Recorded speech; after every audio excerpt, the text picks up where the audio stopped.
The Book of Ecclesiasticus, the wisdom of Jesus, the son of Sirach. The wisdom of many great things has been revealed to us through the law, and the prophets, and the other books that followed these. Concerning these things, Israel ought to be praised, because of doctrine and wisdom. For it is necessary, not only for those who are speaking, but even for outsiders, to be skillful, both in speaking and in writing, so as to become very learned. My grandfather Jesus, after he gave himself fully to a diligent reading of the law, and the prophets, and the other books that were handed down to us by our ancestors, also wanted to write something himself, about the things that pertain to doctrine and wisdom, so that those who desire to learn and to become skillful in these things would be more and more attentive in mind, and would be strengthened to live according to the law. And so, I exhort you to approach with benevolence, and to perform the reading with attentive study, and to be forbearing in these things when we may seem, while pursuing the image of wisdom, to fall short in the composition of words.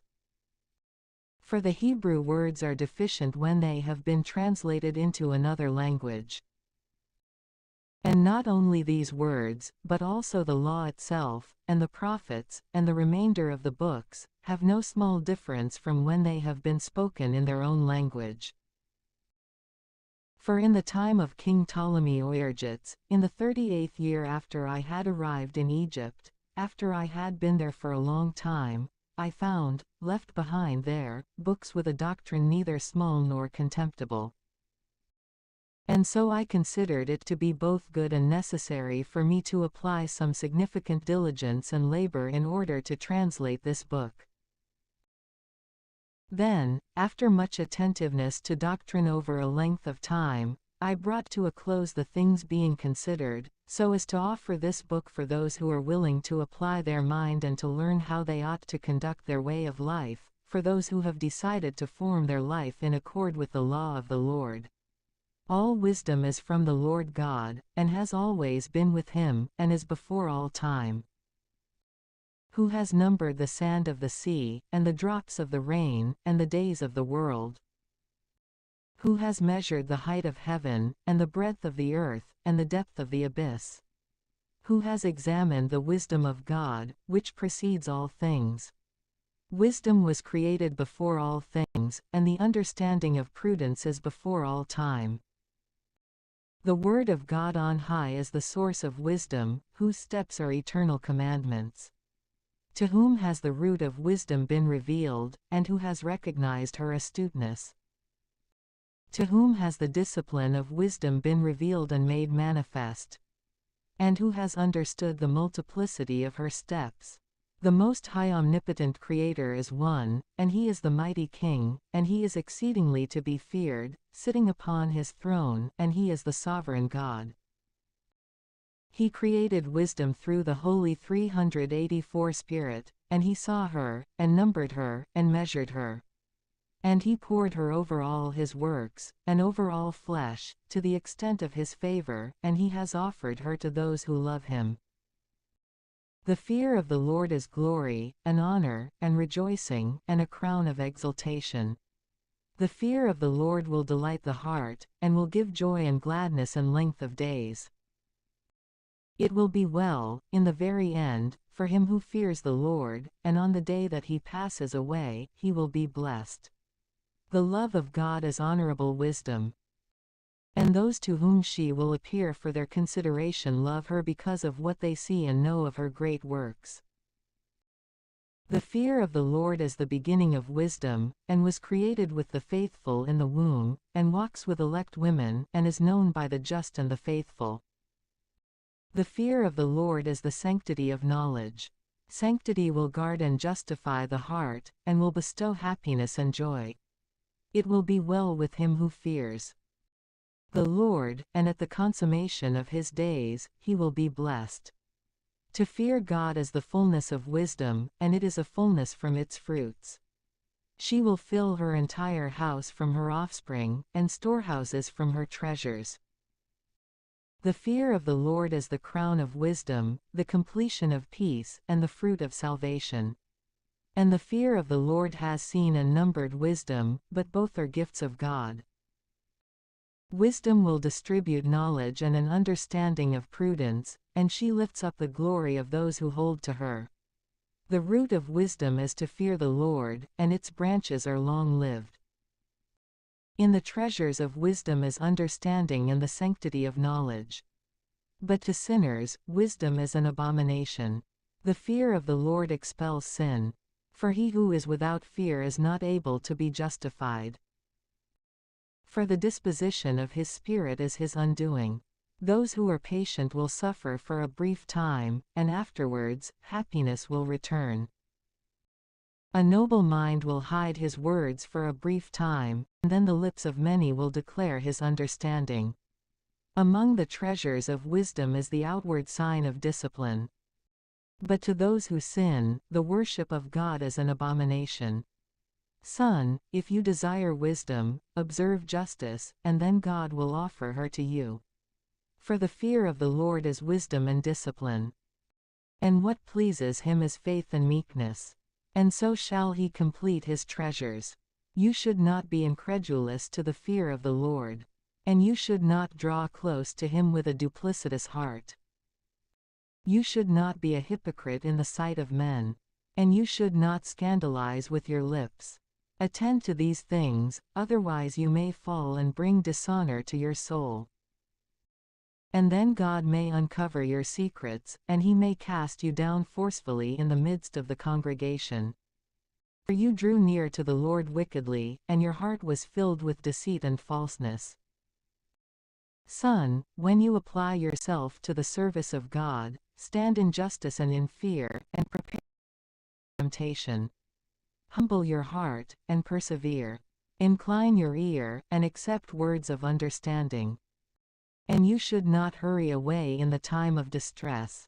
Endure steadfastly for God. Join yourself to God, and persevere, so that your life may increase in the very end. Accept everything that will happen to you, and persevere in your sorrow, and have patience in your humiliation. For gold and silver are tested in fire, yet truly, acceptable men are tested in the furnace of humiliation. Believe God, and he will restore you to health. And straighten your way, and hope in him. Observe his fear, and grow old in it. You who fear the Lord, wait for his mercy. And do not turn away from him, lest you fall. You who fear the Lord, believe in him. And your reward will not be taken away. You who fear the Lord, hope in him. And mercy will approach you, to your delight. You who fear the Lord, love him. And your hearts will be illuminated. My sons, consider the nations of men, and know that not one of them hoped in the Lord and was confounded. For who has remained in his commandment and been abandoned? Or who has called upon him, and yet he despised him? For God is upright and merciful, and he will forgive sins in the day of tribulation. And he is the protector to all those who seek him in truth.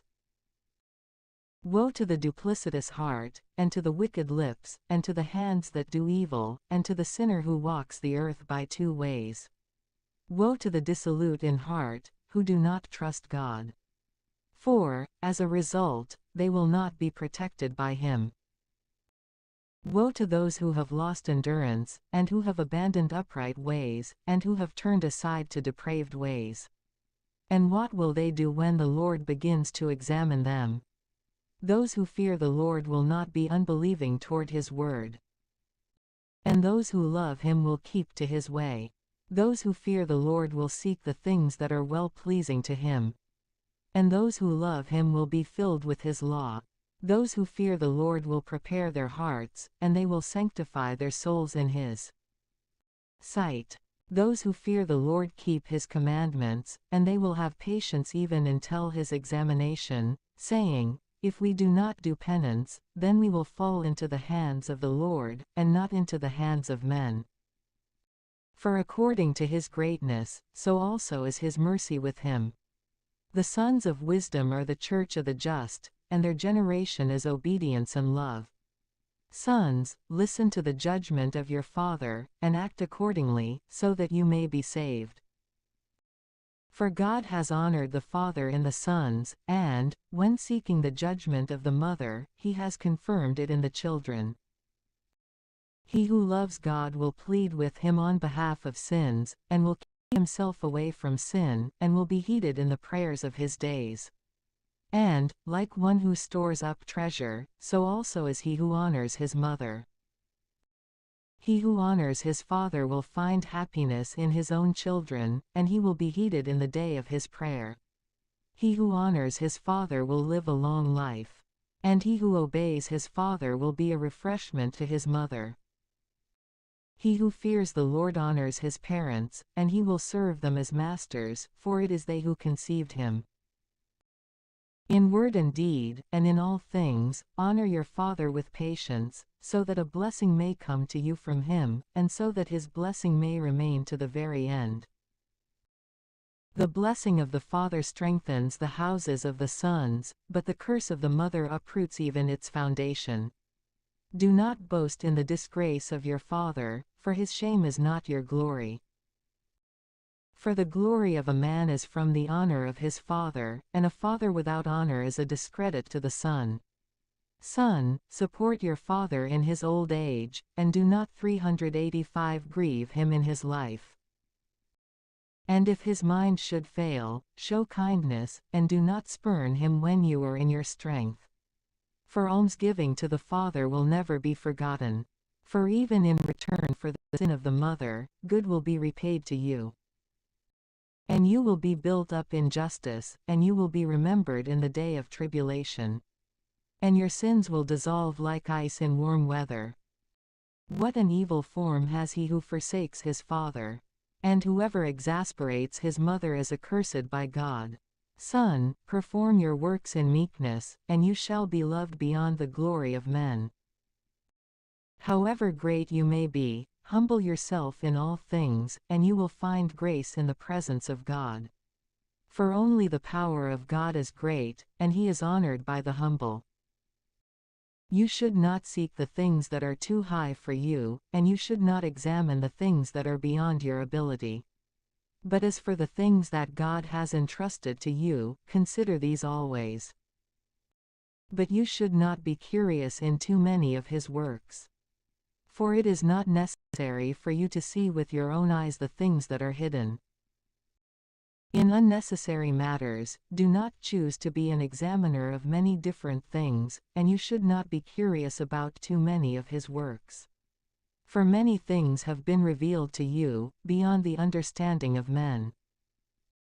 Yet uncertainty in these things has also undermined many persons and has detained their minds in vanity. A hardened heart will have evil in the very end, and he who loves peril will perish in it.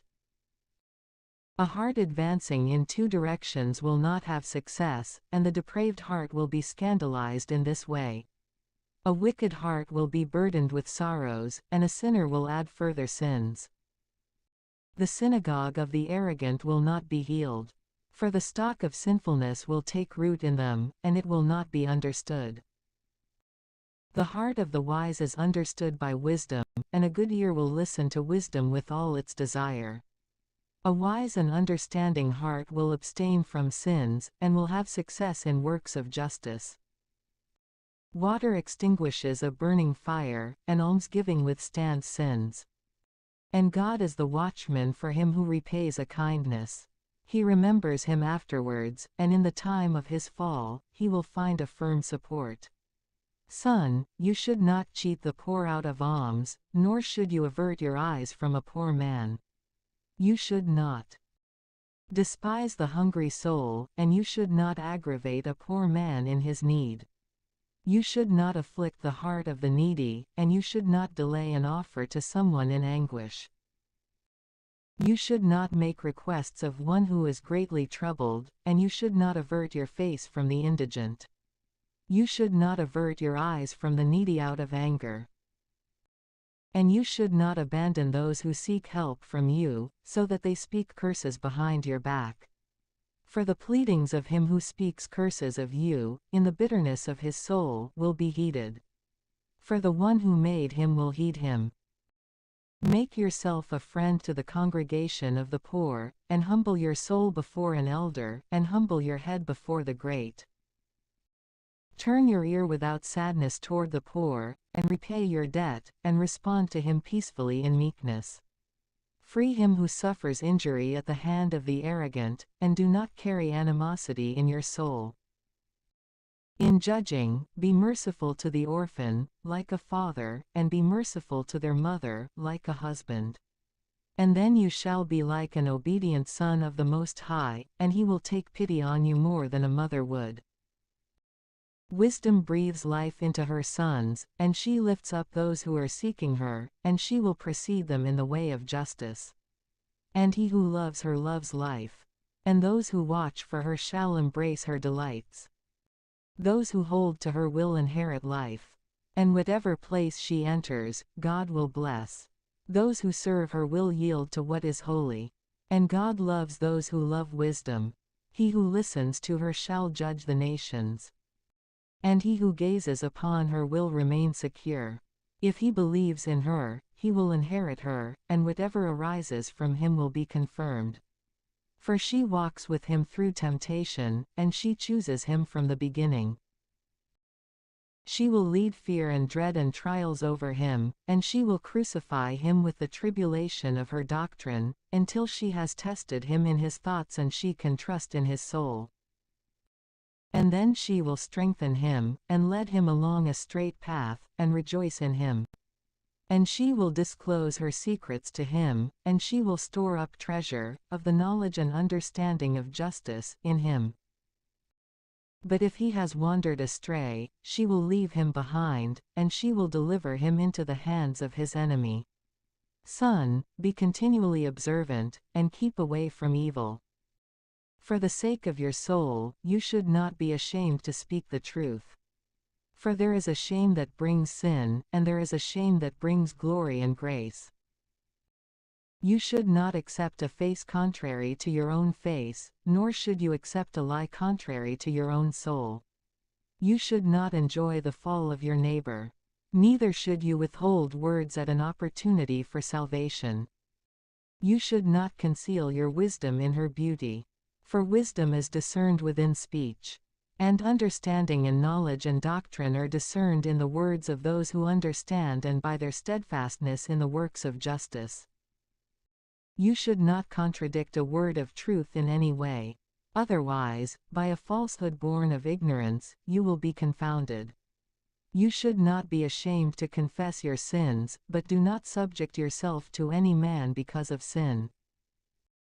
Do not choose to stand against the face of the powerful, for you should not strive against the current of the river. Suffer for justice, on behalf of your soul, and struggle, even unto death, on behalf of justice, and God will fight against your enemies on your behalf. Do not choose to be quick with your words, nor unproductive or neglectful in your works. Do not choose to be like a lion in your house, distressing those of your household, and oppressing those who are subject to you. Do not let your hand be open when receiving, but closed when giving.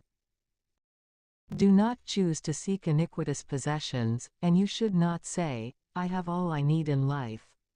For it will be of no benefit to you in the time of retribution and darkness. You should not pursue, in your strength, the desires of your heart. And you should not say, how powerful am I? Or, who will cast me down because of my deeds? For God will vindicate with vengeance. You should not say, I sinned, and what grief has befallen me? For the Most High is a patient recompenser. Do not be willing to be without fear concerning a forgiven sin, and you should not 386 sin. And you should not say, the compassion of the Lord is great, he will take pity on the multitude of my sins. For both mercy and wrath go forth quickly from him, and his wrath sets its gaze upon sinners. You should not delay being converted to the Lord, and you should not set it aside from day to day. For his wrath will approach suddenly, and in the time of vindication, he will destroy you. Do not choose to be anxious for unjust wealth. For these things will not benefit you in the day of darkness and retribution. You should not winnow in every wind, and you should not go forth into every path. For so is every sinner proven by his duplicitous tongue. Be steadfast in the way of the Lord and in the truth of your understanding and knowledge, and let words of peace and justice overtake you. Be meek when listening to a word, so that you may understand. And offer a true response in wisdom. If you understand, then answer your neighbor. But if you do not, then let your hand be over your mouth, so that you are not caught by an inept word, and then confounded. Honor and glory are in the words of those who understand, yet truly, the tongue of the imprudent man is his undoing. You should not be called a whisperer, and you should not be caught by your own tongue, and then confounded. For confusion and remorse is upon a thief, and a wicked mark is upon the double-tongued, but for the whisperer, there is hatred and animosity and disgrace. Justify the small and the great similarly. Do not be willing to become an enemy instead of a friend to your neighbor. For an evil man will inherit reproach and disgrace, as will every sinner who is envious and double-tongued. You should not extol yourself, like a bull, in the thoughts of your soul, lest perhaps your strength may be cast down through foolishness, which would consume your leaves, and destroy your fruit, and leave you behind like a dry tree in the desert. For a wicked soul will destroy the one who has it. For it gladly provides enemies to him, and it will lead him to the fate of the impious. A sweet word multiplies friends and mitigates enemies. And thankful words abound in a good man. Allow many to be at peace with you, but allow 1 out of 1,000 to be your counselor. If you would obtain a friend, test him before you accept him, and do not trust him readily. For there is a friend according to his own time, but he will not remain in the day of tribulation. And there is a friend who can be turned to animosity. And there is a friend who will reveal hatred and ridicule and insults. And there is a friend who is a companion at table, but he will not remain in a day of need. A friend, if he remains steadfast, will be to you as you are to yourself, and he will act with faithfulness among those of your household. If he humbles himself before you and hides himself from your face, you shall have a noble and harmonious friendship. Distance yourself from your enemies, and pay attention to your friends. A faithful friend is a strong shelter, and whoever has found one has found a treasure. Nothing is comparable to a faithful friend, and no weight of silver or gold is worth more than the goodness of his fidelity. A faithful friend is a medicine for life and immortality, and those who fear the Lord will find one. He who fears God will have a similar good friendship, because his friend will be like him. Son, from your youth receive instruction, and then you will find wisdom, even to your gray hairs. Approach wisdom like one who plows and sows, and then wait for her good fruits. For in doing her work, you will labor a little, but you will soon eat from her produce. How exceedingly harsh is wisdom to unlearned men! And so, the witless will not remain with her. She will be to them like a great stone of trial, and they will cast her away from them without delay. For the wisdom of doctrine is in accord with her name, and she is not manifest to many. But she continues with those by whom she is recognized, even in the sight of God. Listen, son, and accept an understanding counsel, for you should not discard my advice. Set your feet in her fetters and your neck in her chains. Incline your shoulder, and carry her, for you will not be grieved by her bindings. Approach her with all your soul, and serve her ways with all your strength. Examine her, and she will be revealed to you, and when you have obtained her, you should not abandon her. For, in the very end, you will find rest in her, and she will turn into your delight. Then her fetters will be a strong protection and a firm foundation for you, and her chains will be a robe of glory. For in her is the beauty of life, and her bindings are a healing bandage. You will be clothed with her as with a robe of glory, and you will set her upon your head like a crown of rejoicing. Son, if you heed me, you will learn. And if you adapt your mind, you will be wise. If you incline your ear, you will receive doctrine. And if you love to listen, you will be wise. Stand among the multitude of prudent elders, and join yourself to their wisdom from the heart, so that you may be able to hear every discourse about God, and so that the proverbs of praise may not flee from you. And if you see a man of understanding, stand watch for him, and let your feet wear down the steps of his doors. Set your thoughts on the precepts of God, and be entirely constant in his commandments. And he himself will give a heart to you, and the desire of wisdom will be given to you. Do not choose to do evil, and evil will not take hold of you. Withdraw from the iniquitous, and evil will withdraw from you. Son, do not sow evil in the furrows of injustice, and you will not reap them sevenfold.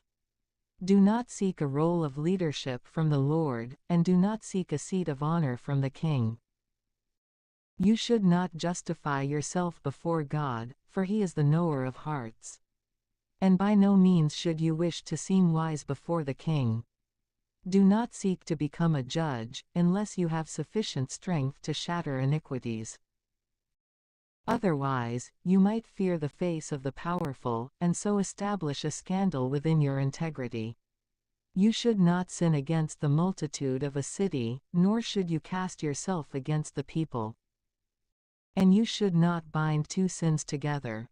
For even in one sin, you will not go unpunished. Do not be cowardly in your soul. You should not be unwilling to beg, nor to give alms. You should not say, God will look with favor on the multitude of my gifts, and when I make an offering to the Most High God, he will accept my gift. You should not ridicule a man in bitterness of soul. For there is one who humbles and who exalts, the all-seeing God. Do not love a lie against your brother. 387 Nor should you act the same toward your friend. Do not be willing to devise a lie of any kind. For the practice of lying is not good. Do not choose to be verbose among a multitude of elders, and you should not repeat the words of your prayers. You should not hate laborious works, nor the rustic life created by the Most High. You should not consider yourself to be among the multitude of the undisciplined. Remember wrath, for it will not be delayed. Humble your spirit greatly. For the retribution against the flesh of the impious is with fire and flames. Do not betray your friend for the sake of money, and you should not spurn your dearest brother for the sake of gold. Do not choose to depart from a good and understanding wife, whom you have been allotted in the fear of the Lord. For the grace of her modesty is above gold. You should not harm the servant whose works are honest, nor the hired hand who entrusts his life to you. Let an understanding servant be loved by you like your own soul. You should not cheat him out of freedom, nor abandon him to destitution. Are cattle yours? Tend to them, and if they are useful, let them remain with you. Are sons yours? Instruct them, and bow them down from their childhood. Are daughters yours? Watch over their bodies. And you should not display a light-hearted attitude toward them. Give your daughter in marriage, and give her to an understanding man, and you will be doing a great work. If a wife in accord with your soul is yours, you should not reject her. But do not entrust yourself to her who is hateful. With your whole heart, honor your father. And you should not forget the complaints of your mother. Remember that you would not have been born except through them. And so, give back to them as they also have done for you. With all your soul, fear the Lord, and consider his priests to be holy. With all your strength, love him who made you, and you should not abandon his ministers. Honor God from your whole soul, and confer honor on the priests, and continue to purify yourself with your strength. Give them their portion, just as it has been commanded of you, from the first fruits and from the purifications. And for your ignorant offenses, purify yourself with a smaller offering. You should offer to the Lord the gift of your strength, and the sacrifice of sanctification, and the first fruits of what is holy. And reach out your hand to the poor, so that your atonement and your blessing may be perfected. A gift has grace in the sight of all the living, but you should not prohibit grace for the dead. You should not fail to console those who are weeping, nor to walk with those who are mourning. Do not let yourself be slow to visit the sick. For in this way, you will be confirmed in love. In all your works, remember your very end, and so you will not sin, unto eternity. You should not quarrel with a powerful man, lest perhaps you may fall into his hands. You should not contend with a wealthy man, lest perhaps he may bring an action against you. For gold and silver have destroyed many, and have reached and corrupted even the hearts of kings. You should not quarrel with a man who is full of words, for you should not cast wood upon his fire. You should not confide in an ignorant man, lest he speak evil about your family.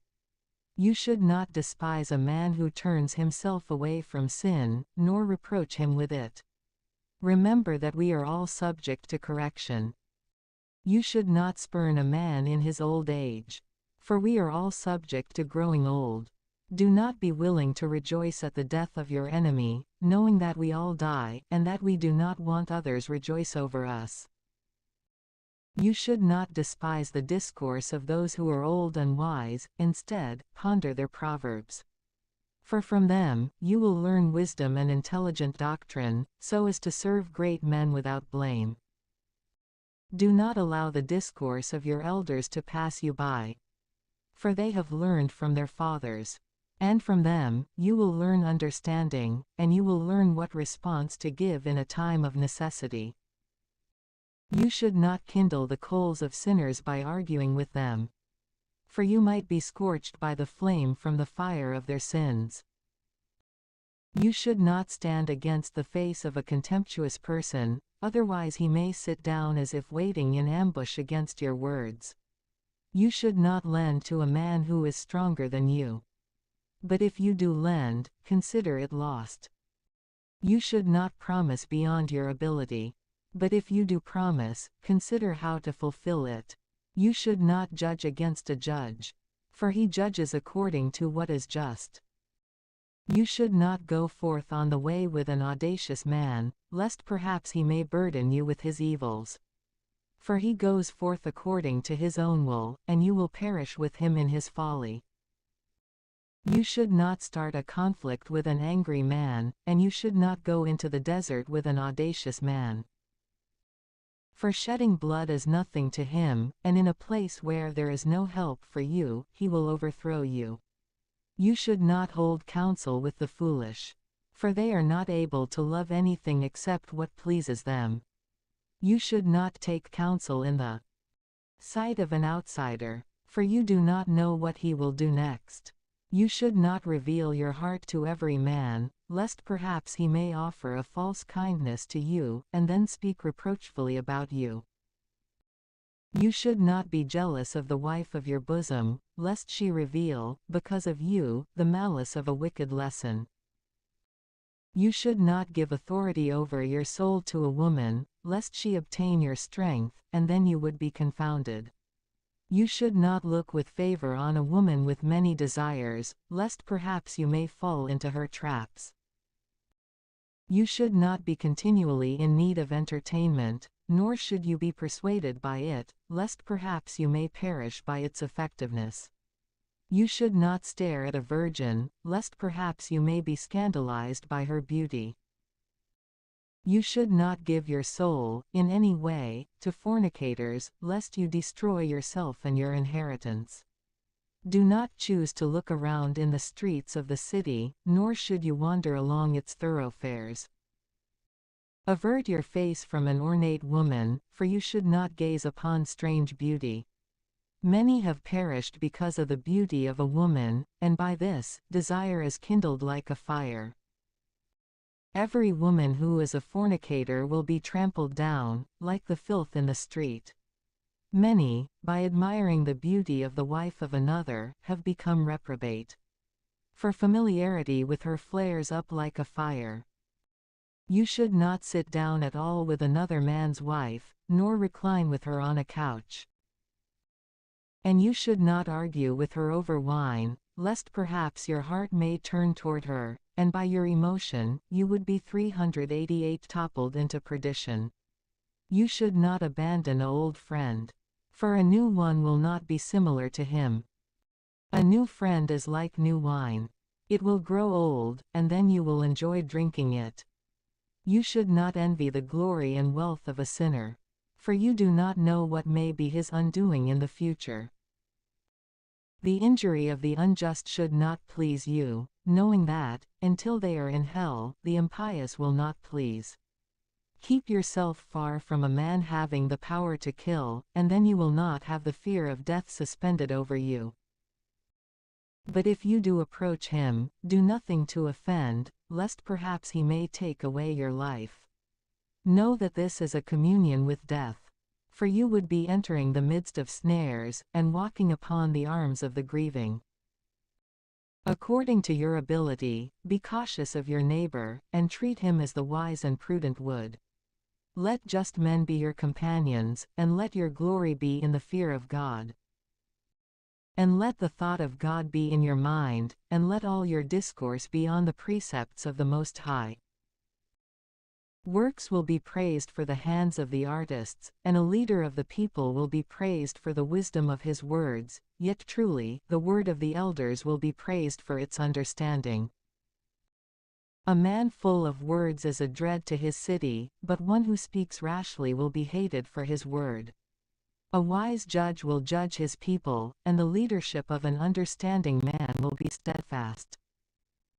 As the judge of the people is, so also are his assistants. And whatever kind of man the ruler of a city is, of such a kind the prosperity of a man is in the hand of God, his honor above the face of the scribe. You should forget all injury done to you by your neighbor, and you should do nothing among the works of injury. Arrogance is hateful in the sight of God and of men, and all nations is abominable. A kingdom is transferred from one people to another because of injustices, contempt, and every kind of deceit. But nothing is more wicked than a greedy man. Why should that which is earth and ashes be arrogant? There is nothing more iniquitous than to love money. For such a one has sold even his own soul. For in his life, he casts aside his innermost being. All power is of short life. A prolonged sickness is of grave concern to a physician. A physician causes a sickness to be shortened. So also, a king is here today, and tomorrow he will die. For when a man dies, he will inherit serpents, and wild beasts, and worms. The beginning of the arrogance of man is apostasy from God. For his heart has withdrawn from the one who made him.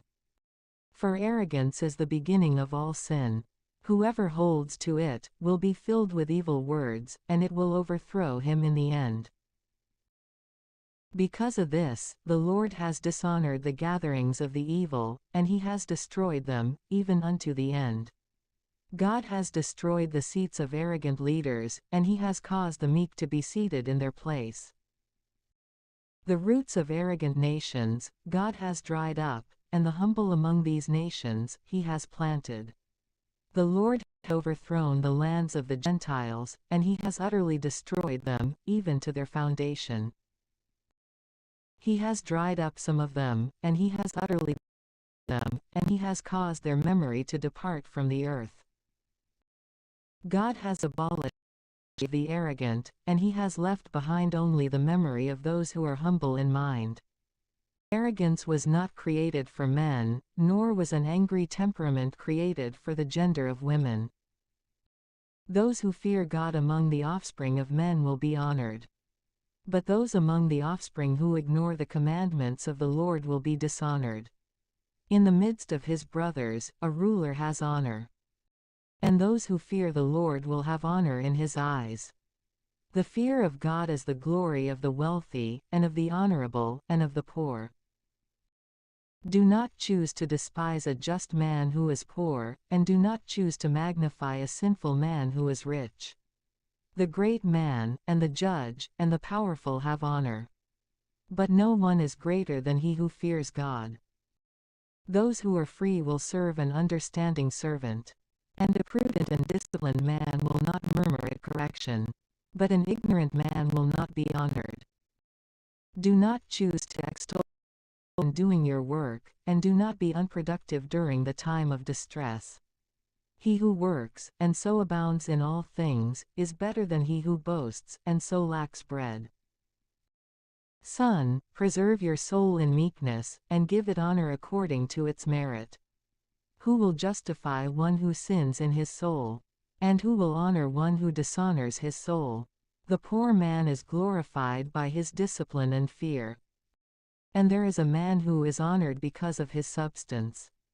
But if someone is glorified in poverty, how much more in substance?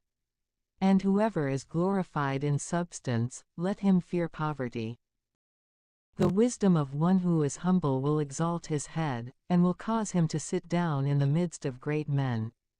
You should not praise a man for his beauty, and you should not despise a man for his appearances. The bee is small among flying things, but its fruit holds the summit of sweetness. You should not glory in clothing at any time, and you should not let yourself be extolled in the day of your honor. For the works of the Most High alone are wondrous, and glorious, and hidden and unseen are his works. Many tyrants have sat upon a throne, and one whom no one would admire has worn a diadem. Many powerful men have been powerfully cast down, and the illustrious have been handed over into the hands of others. Before you inquire, you should not place blame on anyone, and when you have inquired, reprove justly. Before you listen, you should not respond a word, and you should not interrupt in the middle of a discourse. You should not contend in a matter which does not concern you, and you should not sit in judgment together with sinners. Son, you should not be involved in many matters. And if you become rich, you will not be free from transgression. For if you pursue, you will not apprehend, and if you run ahead, you will not escape. There is an impious man who labors and hurries and grieves, but all the more will he be without abundance. There is a debilitated man in need of recovery, who is lacking in strength and abundant in poverty. Yet the eye of God has looked with favor upon him for his benefit. 389 And he has lifted him up from his humiliation, and he has exalted his head. And many have wondered at him, and they have honored God. Good things and misfortune, life and death, poverty and wealth, are from God. Wisdom, and discipline, and knowledge of the law are with God. Love and the ways of good things are with him. Error and darkness have been created by sinners. And those who exult in evil, grow old in evil. The gift of God remains with the just man, and his advancement will have success unto eternity. There is one who is enriched by spending sparingly, and this is the extent of his reward.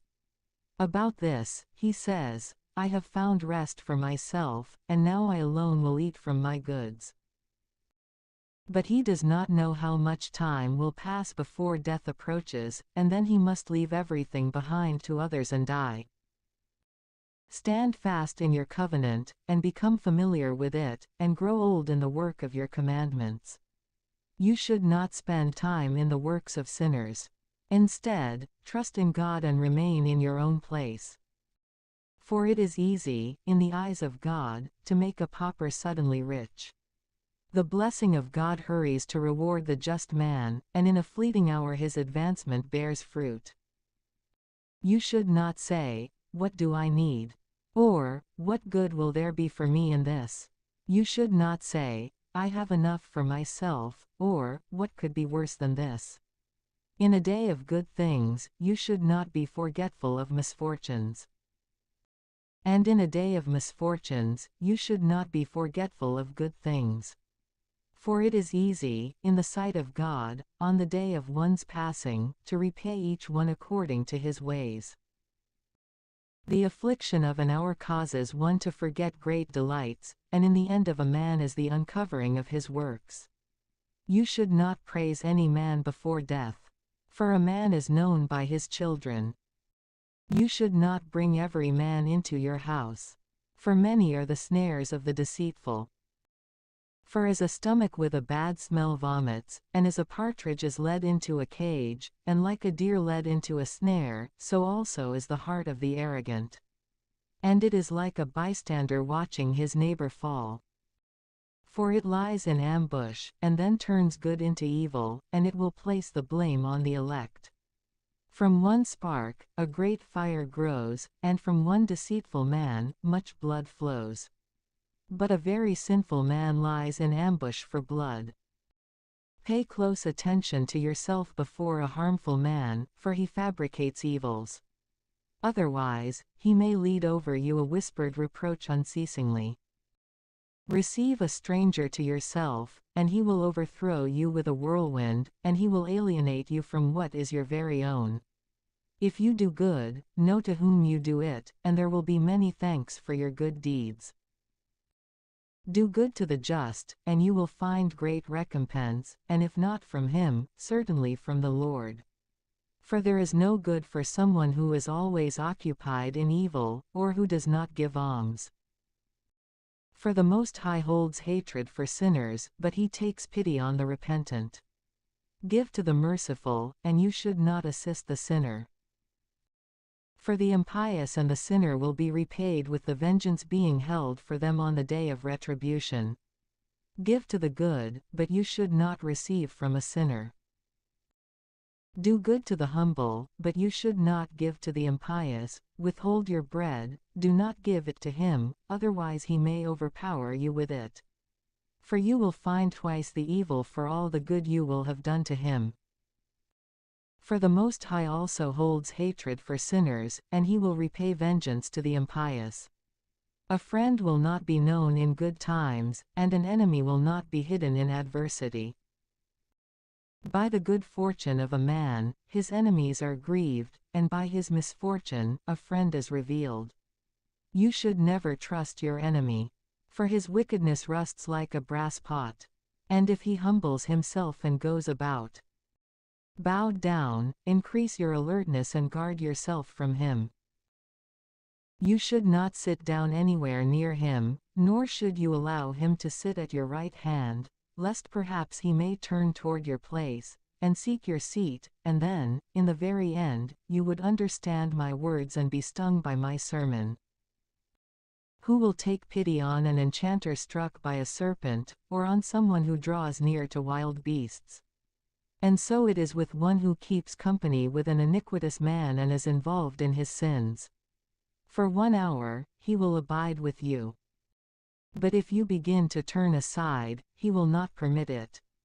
An enemy speaks sweetly with his lips, but in his heart, he waits in ambush, so that he may throw you into a pit. An enemy has tears in his eyes. But if he finds an opportunity, he will not be satisfied with blood. And if misfortunes happen upon you, you will find him there first.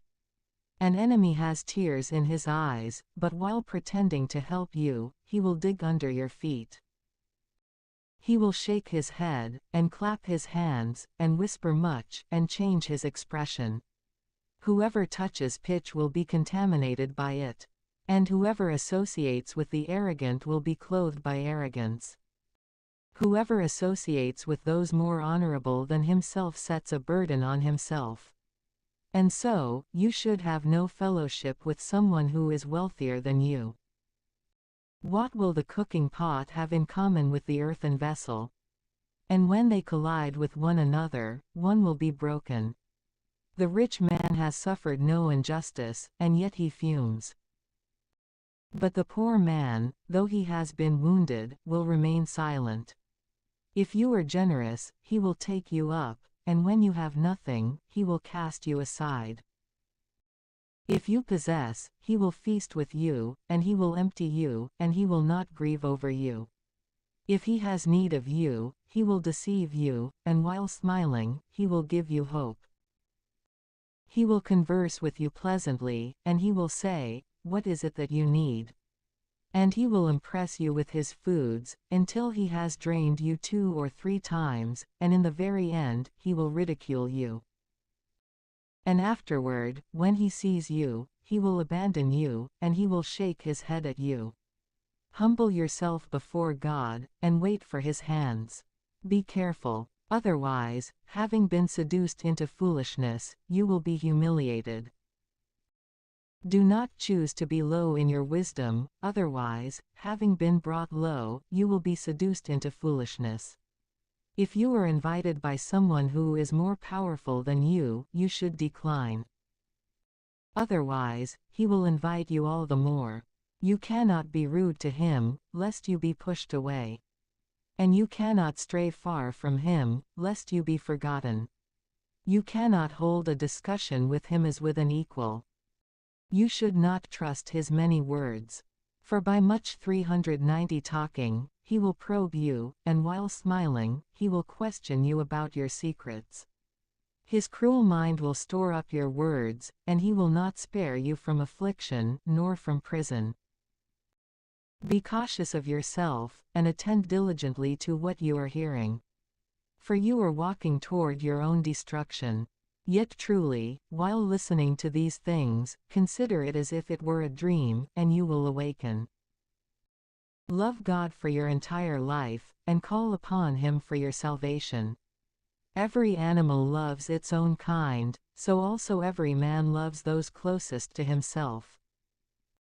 All flesh will join with whatever is similar to itself, and every man will associate with whomever is similar to himself. If a wolf would at any time have fellowship with a lamb, so also would a sinner have fellowship with the just. What fellowship does a holy man have with a dog? Or what portion do the wealthy have with the poor? In the desert, the wild donkey is the prey of the lion. So also are the poor the pasture of the rich. And just as humility is an abomination to the arrogant, so also does the rich man abhor the poor man. When a wealthy man has been shaken, he is strengthened by his friends. But when a lowly man has fallen, he is expelled even by those who know him well. When a rich man has been deceived, many will help him recover. He has spoken arrogantly, and yet they justify him. When a poor man has been deceived, in addition he is rebuked. He has spoken with understanding, and no place is given to him. The rich man has spoken, and all remain silent, and they repeat his words, even to the clouds. The poor man has spoken, and they say, "Who is this?" And if he stumbles, they will overthrow him. Substance is good for him who has no sin on his conscience. And poverty is called very wicked by the mouth of the impious. The heart of a man changes his face, either for better or for worse. You will find, with difficulty and much labor, the sign of a good heart and a good face. Blessed is the man who has not slipped because of a word from his mouth, and who has not been stung by grief because of an offense.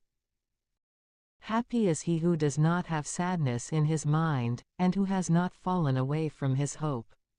Substance is senseless for a greedy and stingy man. And what would a spiteful man do with gold? Whoever acquires unjustly, according to his own mind, gathers for others. For another will spend his goods lavishly. Whoever is wicked to himself, to whom will he be good? For he will not take enjoyment in his own goods. Whoever has ill will toward himself, nothing is more worthless than he is. But such is the reward of his wickedness. And if he does good, he does it ignorantly and unwillingly. And in the very end, he realizes his own malice. The eye of the spiteful man is wicked, and he averts his face and despises his own soul. The eye of the greedy man is insatiable in his portion of iniquity. He will not be satisfied until he has consumed his own soul, withering it away.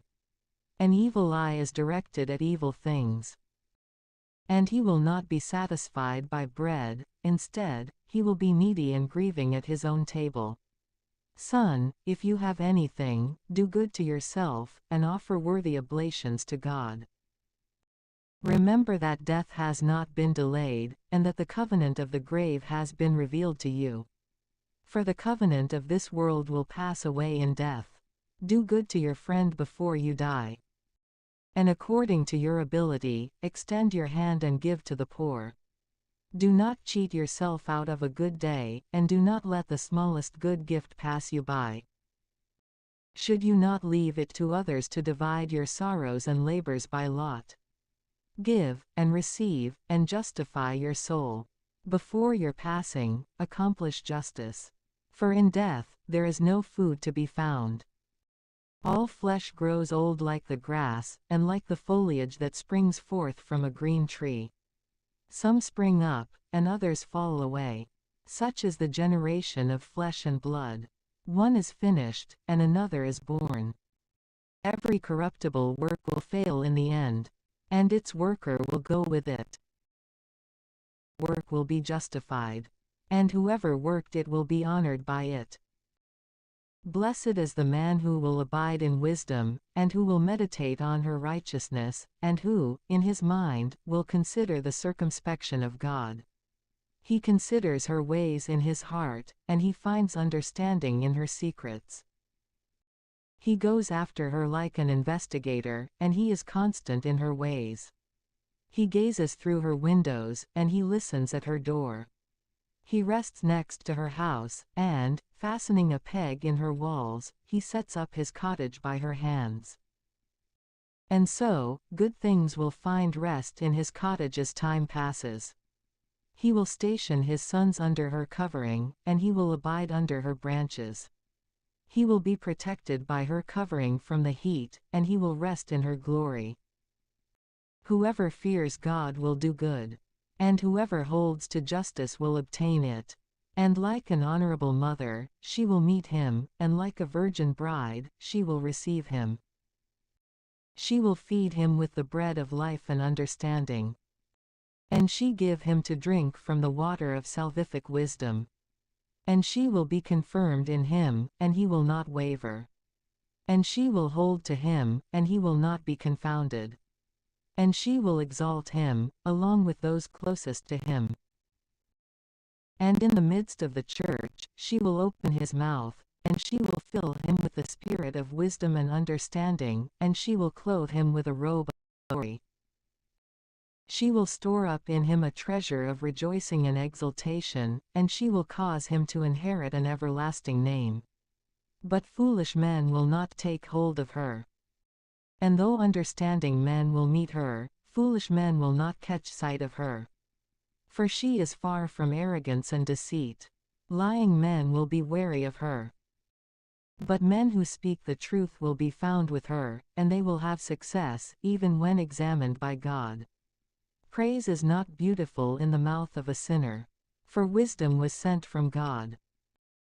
And praise will stand before the wisdom of God, and praise will abound in the mouths of the faithful, and the sovereign Lord will give praise to wisdom.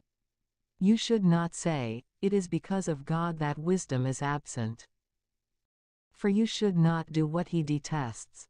You should not say, "He has led me astray." For the impious are of no use to him. The Lord hates all abominable error, and those who fear him will not love such things. God established man from the beginning, and he left him in the hand of his own counsel. He added his commandments and precepts. If you choose to keep the commandments, and if, having chosen them, you fulfill them with perpetual fidelity, they will preserve you. He has set water and fire 391 before you. Extend your hand to whichever one you would choose. Before man is life and death, good and evil. Whichever one he chooses will be given to him. For the wisdom of God is manifold. And he is strong in power, seeing all things without ceasing. The eyes of the Lord are upon those who fear him, and he knows each one of the works of man. He has commanded no one to act impiously, and he has given no one permission to sin. For he does not desire a multitude of unfaithful and useless sons. You should not rejoice in impious children, if they are successful, nor should you take delight in them, if the fear of God is not in them. You should not approve of their life, nor should you look with favor on their labors. For one child who fears God is better than 1,000 impious children. And it is better to die without children, than to leave behind impious children. By means one person with understanding, a country will be inhabited. The tribe of the impious will become desolate. Many such things my eyes have seen, and greater things than these my ear has heard. In the synagogue of sinners, a fire will blaze forth, and amid an unbelieving people, wrath will flare up. The giants of antiquity did not obtain pardon for their sins, they were destroyed by trusting in their own abilities.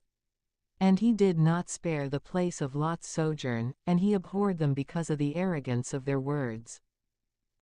He did not take pity on them, destroying an entire people, who even extolled themselves concerning their sins. And this was so with 600,000 men, who were gathered together in the hardness of their hearts. And if even a single obstinate person had escaped unpunished, it would be a wonder. For mercy and wrath are with him. He is powerful in forgiveness, and he pours forth wrath. As is his mercy, so also is his correction, he judges a man according to his works. The sinner, in his violations, will not escape, but the patience of the one who shows mercy will not be diminished.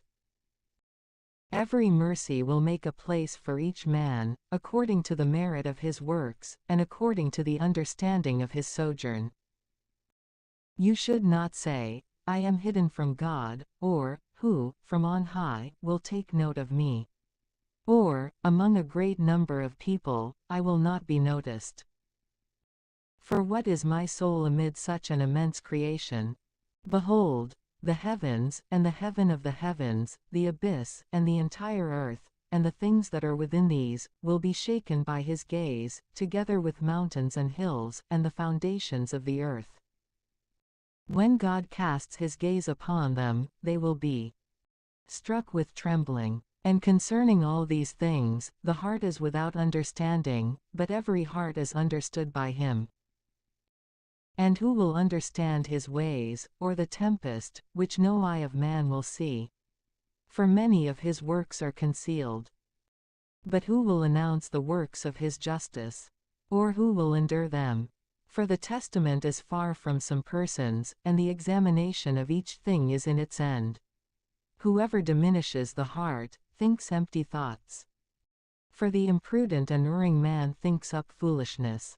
Listen to me, son, and learn the discipline of understanding, and attend to my words in your heart. And I will speak with equity about discipline, and I will strive to announce wisdom. So attend to my words in your heart, and I will speak with equity of spirit, about the virtues that God has set within his works from the beginning, and I will announce his knowledge in truth. With the judgment of God, his works have been done from the beginning, and from their institution, he himself distinguished their parts and set their beginnings in their kinds. He has beautified their works unto eternity. They have neither hungered, nor labored, and they have not ceased from their works. Neither will any one of them cause anguish to his neighbor, forever. You should not be incredulous at his word. Afterward, God looked with favor upon the earth, and he filled it with his goodness. The soul of every living thing brought word from before his face, and their return again is to him. God created man from the earth, and he made him according to his own image. And he returned him again to it, and he clothed him with virtue according to himself. He gave him the number and time of his days, and he gave him authority over all the things that are upon the earth. He placed the fear of him over all flesh, and he had dominion over wild beasts and flying things. He created from him a helper, similar to himself. He gave them counsel, and language, and sight, and hearing, and a heart, in order to think.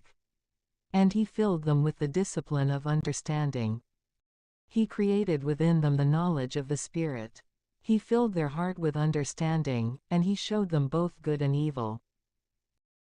He set his eye upon their hearts, to reveal to them the greatness of his works, so that they might highly praise the name of sanctification, and give glory to his wonders, so that they might declare the greatness of his works. In addition, he gave them discipline and the law of life, as their inheritance. He established an eternal covenant with them, and he revealed to them his justice and judgments. And their eye saw the greatness of his honor, and their ears heard the honor of his voice, and he said to them, Beware of all iniquity. And he commanded each one concerning his neighbor. Their ways are always in his sight, they are not hidden from his eyes. Over each and every people, he has appointed a ruler. And Israel was made to be the manifest portion of God. And in the sight of God, all their works are like the sun. And his eyes, without ceasing, inspect their ways. The covenants are not hidden by their iniquity, and all their iniquities are in the sight of God. The almsgiving of a man is like a seal upon him, which will guard the grace of a man like the pupil of an eye.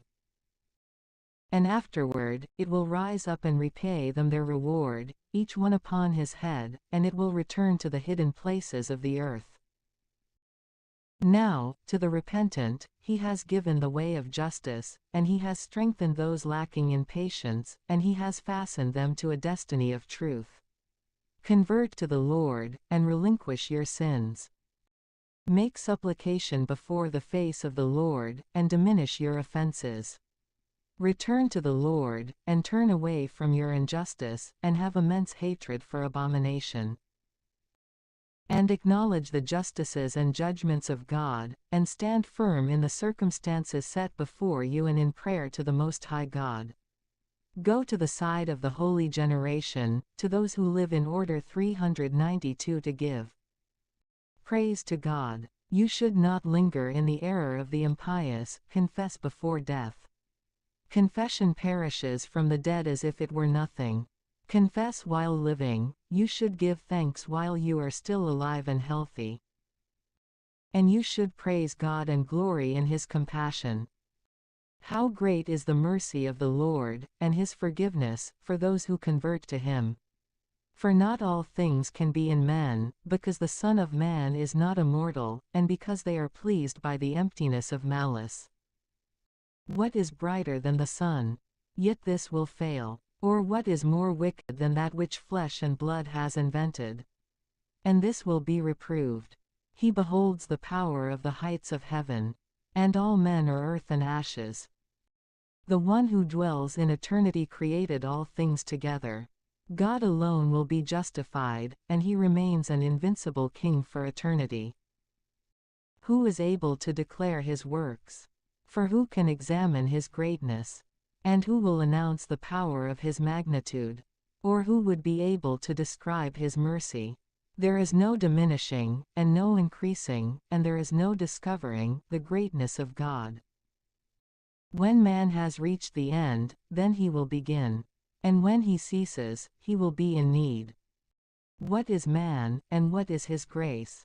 And what is his good, or what is his evil? The number of the days of men are as many as 100 years. Like a drop of water in the ocean, so they are considered to be. And like a grain of sand on the shore, so do these few years compare to the days of all time. For this reason, God is patient with them, and he pours forth his mercy upon them. He has seen that the presumption of their heart is evil, and he knows that their rebelliousness is wicked. Therefore, he has bestowed his forgiveness on them, and he has revealed to them the way of equity. The compassion of man is toward those closest to him. But the mercy of God is upon all flesh. He is merciful, and he teaches and corrects, like a shepherd with his flock. He takes pity on those who accept the doctrine of compassion, and he applies his judgments promptly. Son, in your good works, you should not complain, and in giving anything, you should not cause grief with evil words. Is he not refreshed by the dew? So also is a good word better than a gift. Behold, is a word not greater than a gift? But both are with a justified man. The foolish place blame sharply. And a gift from the undisciplined causes the eyes to fail. Before you judge, put justice in order within yourself, and before you speak, learn. Before you become sick, obtain medicine. And before you judge, examine yourself. And then you will find forgiveness in the sight of God. Before you become weak, humble yourself, and in a time of infirmity, show your way of life. Let nothing impede you from praying always. And then you will not dread to be justified, even unto death. For the reward of God dwells in eternity. Before you pray, prepare your soul. And do not choose to be like a man who tempts God.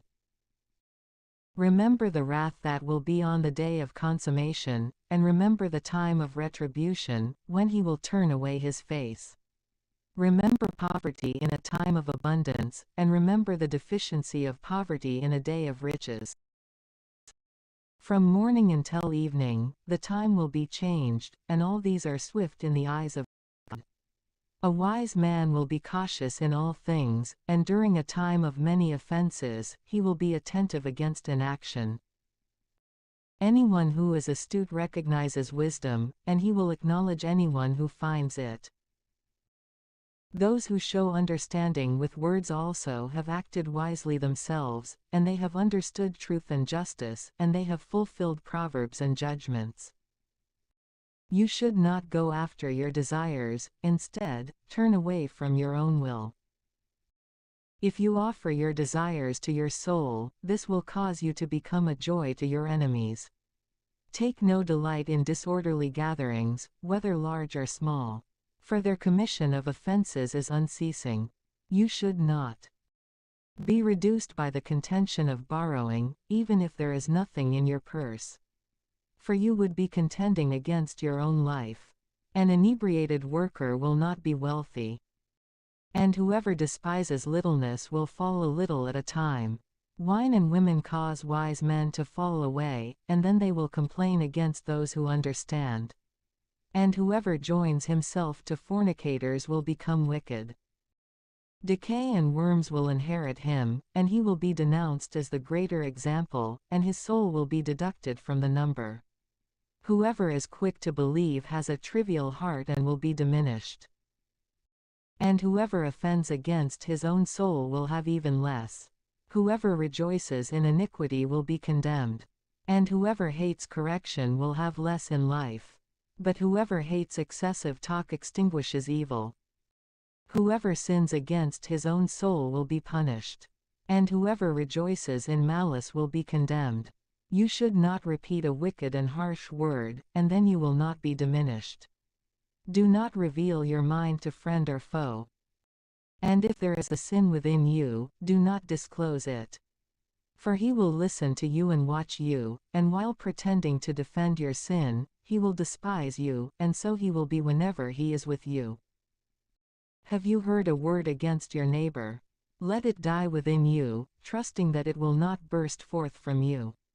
Before the face of a word, a foolish man labors, like a woman groaning as she gives birth to a child. Like an arrow fixed in the flesh of the thigh, says a word in the heart of a foolish man. Correct a friend, though perhaps there was a misunderstanding, and he may say, I did not do it. Or, if he did do it, correct him, so that he may not do it again. Correct your neighbor, for perhaps he did not say it. But if he did say it, correct him, so that he may not say it again. Correct your friend. For often a fault has been committed.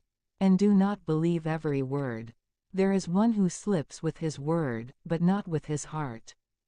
For who is there who has not offended with his words? Correct your neighbor before you reprimand him. And make a place for the fear of the Most High. For all wisdom is fear of God, and it is wise to fear God, and in all wisdom is the orderly disposition of the law.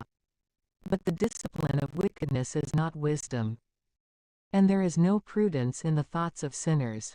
There is a wickedness, and in it there is abomination. And there is a foolish man who has been diminished in wisdom. Better is a man who has been diminished in wisdom because his mind is failing, but with the fear of God, than he who abounds in intelligence, but with transgression. 393 Against the law of the Most High. There is a certain cleverness, and it is unjust. And there is one who utters a careful word, explaining away the truth. There is one who humbles himself wickedly, for his interior is filled with deceit.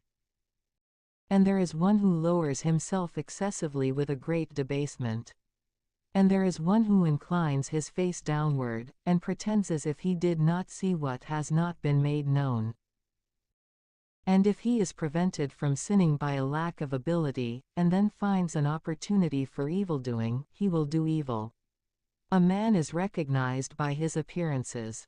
But when you meet an understanding man, he is recognized by his face.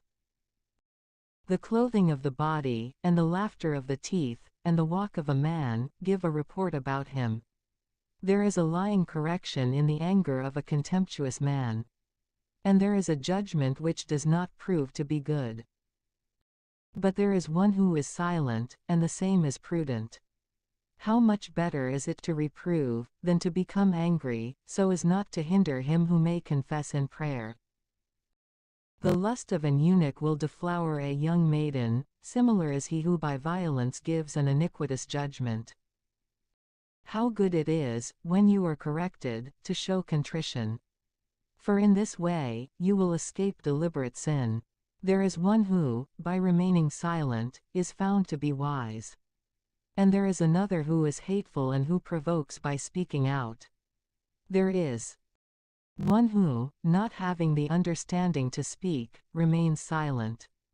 And there is another who remains silent, knowing the proper time.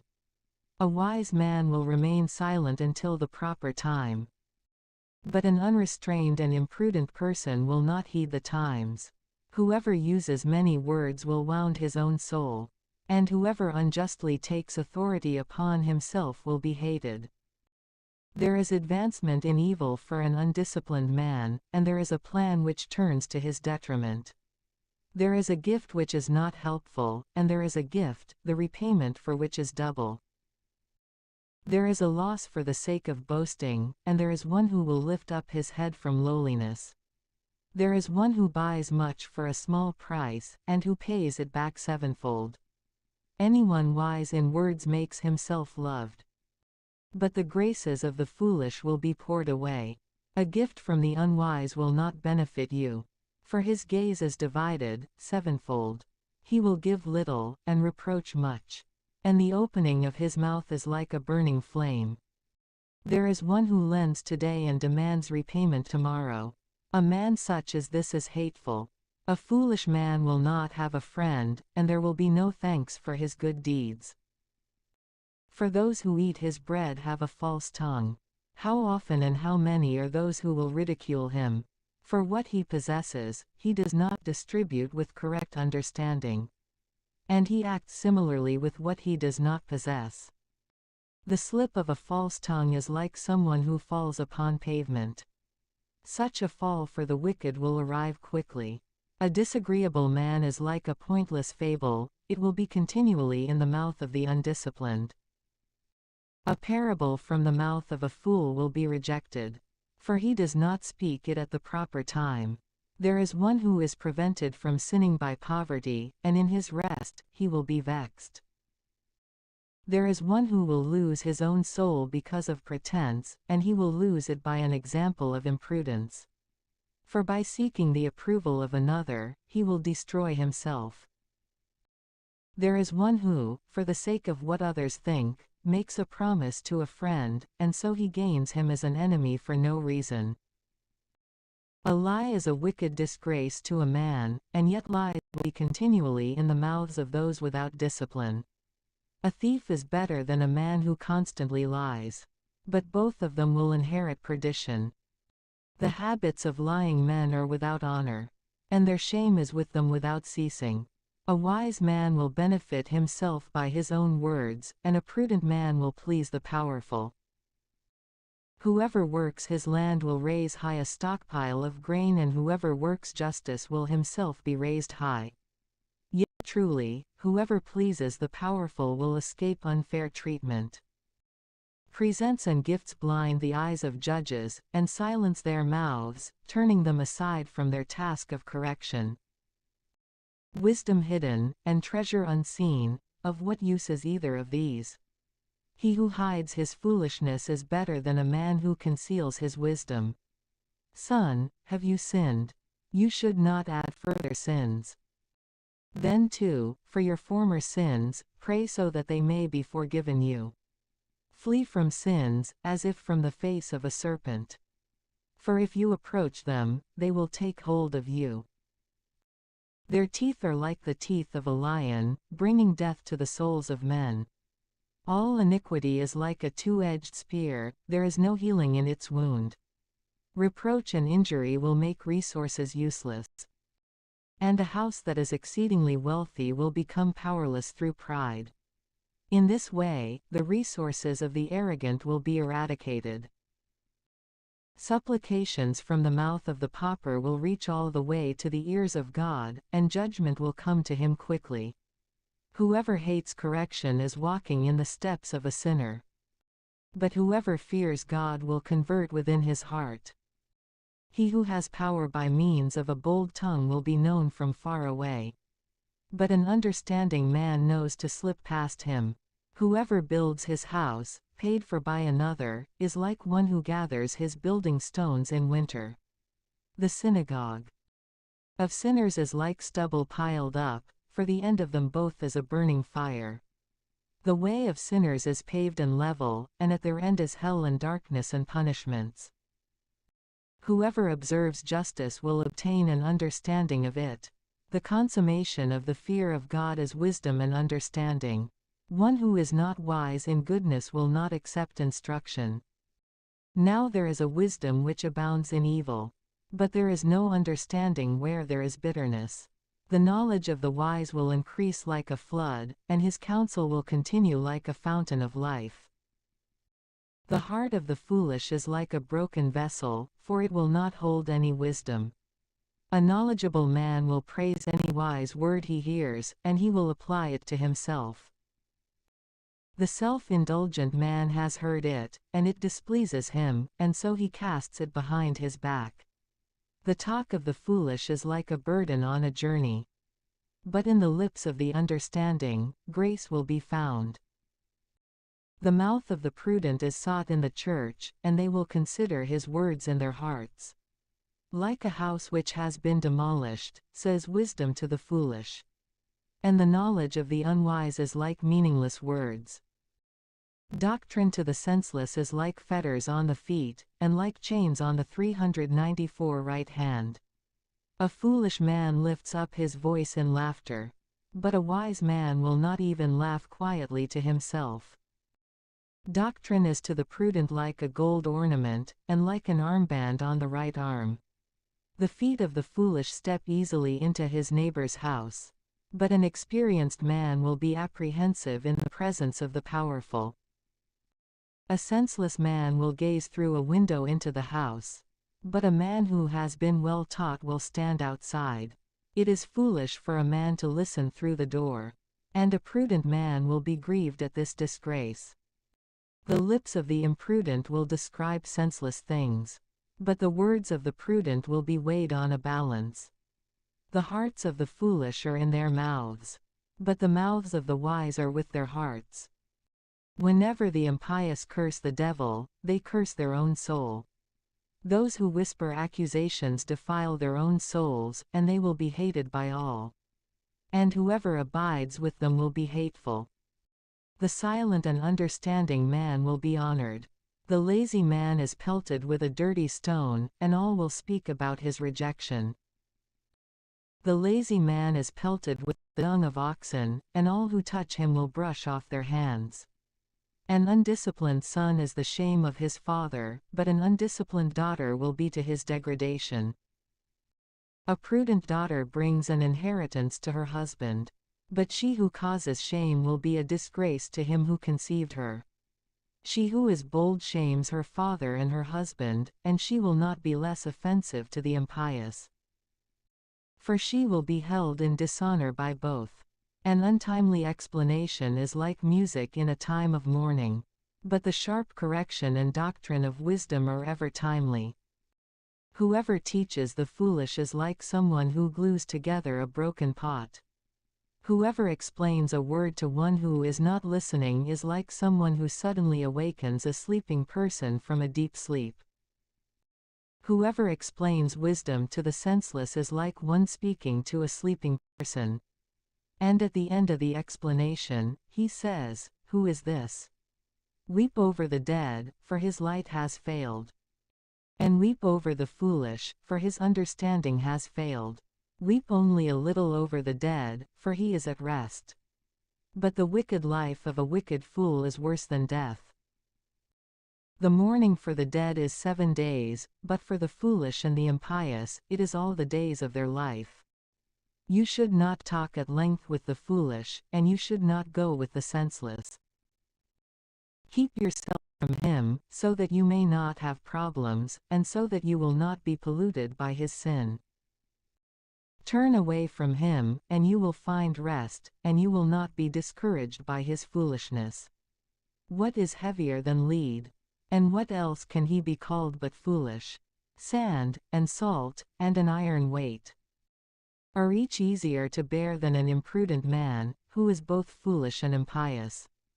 A bundle of wood strapped together in the foundation of a building will not be loosened. And similar is the heart that has been strengthened by thoughtful counsel. The thoughts of one who is understanding will not be corrupted by fear in any situation. Just as chaff in a high place, or a wall made of mortar without stones set within, will not continue against the face of the wind, so also a timid heart, and the thoughts of the senseless, will not withstand the forcefulness of fear. Despite a cowardly heart, the thoughts of the foolish will not fear any situation, yet neither will one who continues always in the precepts of God. He who jabs an eye produces tears, and he who jabs the heart produces understanding. He who throws a stone at birds will drive them away. So also, he who accuses his friend dissolves the friendship. But if you have drawn a sword against a friend, you should not despair, for there may be a way back. If you have opened a harsh mouth against a friend, you should not fear, for there may be a reconciliation. However, if there are accusations, or abuse, or arrogance, or the revealing of secrets, or a wound from deceitfulness, in all these cases, a friend will flee away. Hold to faithfulness with a friend in his poverty, so that you may also rejoice in his prosperity. In the time of his tribulation, remain faithful to him, so that you may also be an heir with him in his inheritance. Just as the steam from an oven, or the smoke from a fire, rises up before a flame, so also do curses and insults and threats rise up before bloodshed. I shall not be ashamed to greet a friend, nor shall I hide myself from his face. And if misfortunes befall me because of him, I will endure. Anyone who hears of this will be wary around him. Who will provide a keeper for my mouth, and a reliable seal over my lips, so that I may not fall because of them, and so that my tongue does not destroy me? Lord, Father and ruler of my life, may you not abandon me to their counsel, nor permit me to fall by them. They would impose scourges over my thoughts and over the discipline of wisdom in my heart. And they would not spare me from their ignorances, nor would they allow their own offenses to become apparent. And they intend that my ignorances would increase, and my offenses be multiplied, and my sins abound. And so I would fall in the sight of my adversaries, and be rejoiced over by my enemy. Lord, Father and God of my life, may you not abandon me to their plans. Do not leave me with the haughtiness of my eyes, and avert all desire from me. Take the desire of the body from me, and do not allow sexual desire to take hold of me, and do not permit an irreverent and senseless mind within me. O sons, listen to the doctrine of my mouth. For those who observe it will not perish by the lips, nor be scandalized into wicked works. A sinner is held by his own emptiness. And the arrogant and those who speak evil will be scandalized by these things. Do not allow your mouth to become accustomed to swearing oaths. For in this, there are many pitfalls. Truly, do not allow the naming of God to be continually in your mouth, and do not treat as if common the names of the holy ones. For you will not escape punishment by them. Just as a servant, continually interrogated, will not be without a bruise, so everyone who swears oaths and takes God's name will not be entirely free from sin. A man who swears many oaths will be filled with iniquity, and scourges will not depart from his house. And if he fails to fulfill it, his offense will be over him, and if he pretends he fulfilled it, he offends doubly. And if he swears an oath insincerely, he will not be justified. For his house will be filled with retribution for him. There is yet another kind of talk which faces death, let it not be found in the inheritance of Jacob. For all 395 these things will be taken away from the merciful, and they shall not wallow in offenses. Do not allow your mouth to become accustomed to undisciplined speech. For in this, there is the sin of words. When you sit in the midst of great men, remember your father and mother. Otherwise, God may forget you, when you were in their sight, and then you would be repeatedly ridiculed and would suffer disgrace, and you might wish that you had never been born, and you might curse the day of your nativity. The man who is accustomed to disgraceful words will not accept instruction, all the days of his life. Two kinds of persons abound in sins, and a third adds wrath and perdition. A desirous soul is like a burning fire, it will not be quenched, until it devours something. And a man who is wicked in the desires of his flesh will not desist until he has kindled a fire. To a man of fornication, all bread is sweet, he will not tire of transgression, to the very end. Every man who transgresses his own bed has contempt for his own soul. And so he says, who can see me? Darkness surrounds me, and the walls enclose me, and no one catches sight of me. Whom should I fear? The Most High will not remember my offenses. And he does not understand that God's eye sees all things. For fear within a man such as this drives away from him both the fear of God and the eyes of those men who fear God. And he does not acknowledge that the eyes of the Lord are much brighter than the sun, keeping watch over all the ways of men, even to the depths of the abyss, and gazing into the hearts of men, even to the most hidden parts. For all things, before they were created, were known to the Lord God. And even after their completion, he beholds all things. This man will be punished in the streets of the city, and he will be chased like a young horse. And in a place that he does not suspect, he will be captured. And because he did not understand the fear of the Lord, he will be in disgrace before all men, as will be every woman, too, who abandons her husband and establishes an inheritance by marriage to another man. For first, she was unbelieving of the law of the Most High. Second, she offended against her husband. Third, she fornicated by adultery, and so established her children by another man. This woman will be led into the assembly, and she will be stared at by her children. Her children will not take root, and her branches will not produce fruit. She will leave behind her memory as a curse, and her infamy will not be wiped away. And those who are left behind will acknowledge that there is nothing better than the fear of God, and that there is nothing sweeter than to have respect for the commandments of the Lord. It is a great glory to follow the Lord. For length of days will be received from him. Wisdom will praise her own mind, and she will be honored by God, and she will be glorified in the midst of her people. And she will open her mouth in the churches of the Most High, and she will be glorified in the sight of his virtue. And in the midst of her own people, she will be exalted. And she will be admired by the holy assembly. And she will have praise within the multitude of the elect. And she will be blessed among the blessed. And she will say, I went forth from the mouth of the Most High, as the firstborn before all creatures. I caused an unfailing light to arise in the heavens. And I covered all the earth like a cloud. I lived in the highest places, and my throne is in the pillar of a cloud.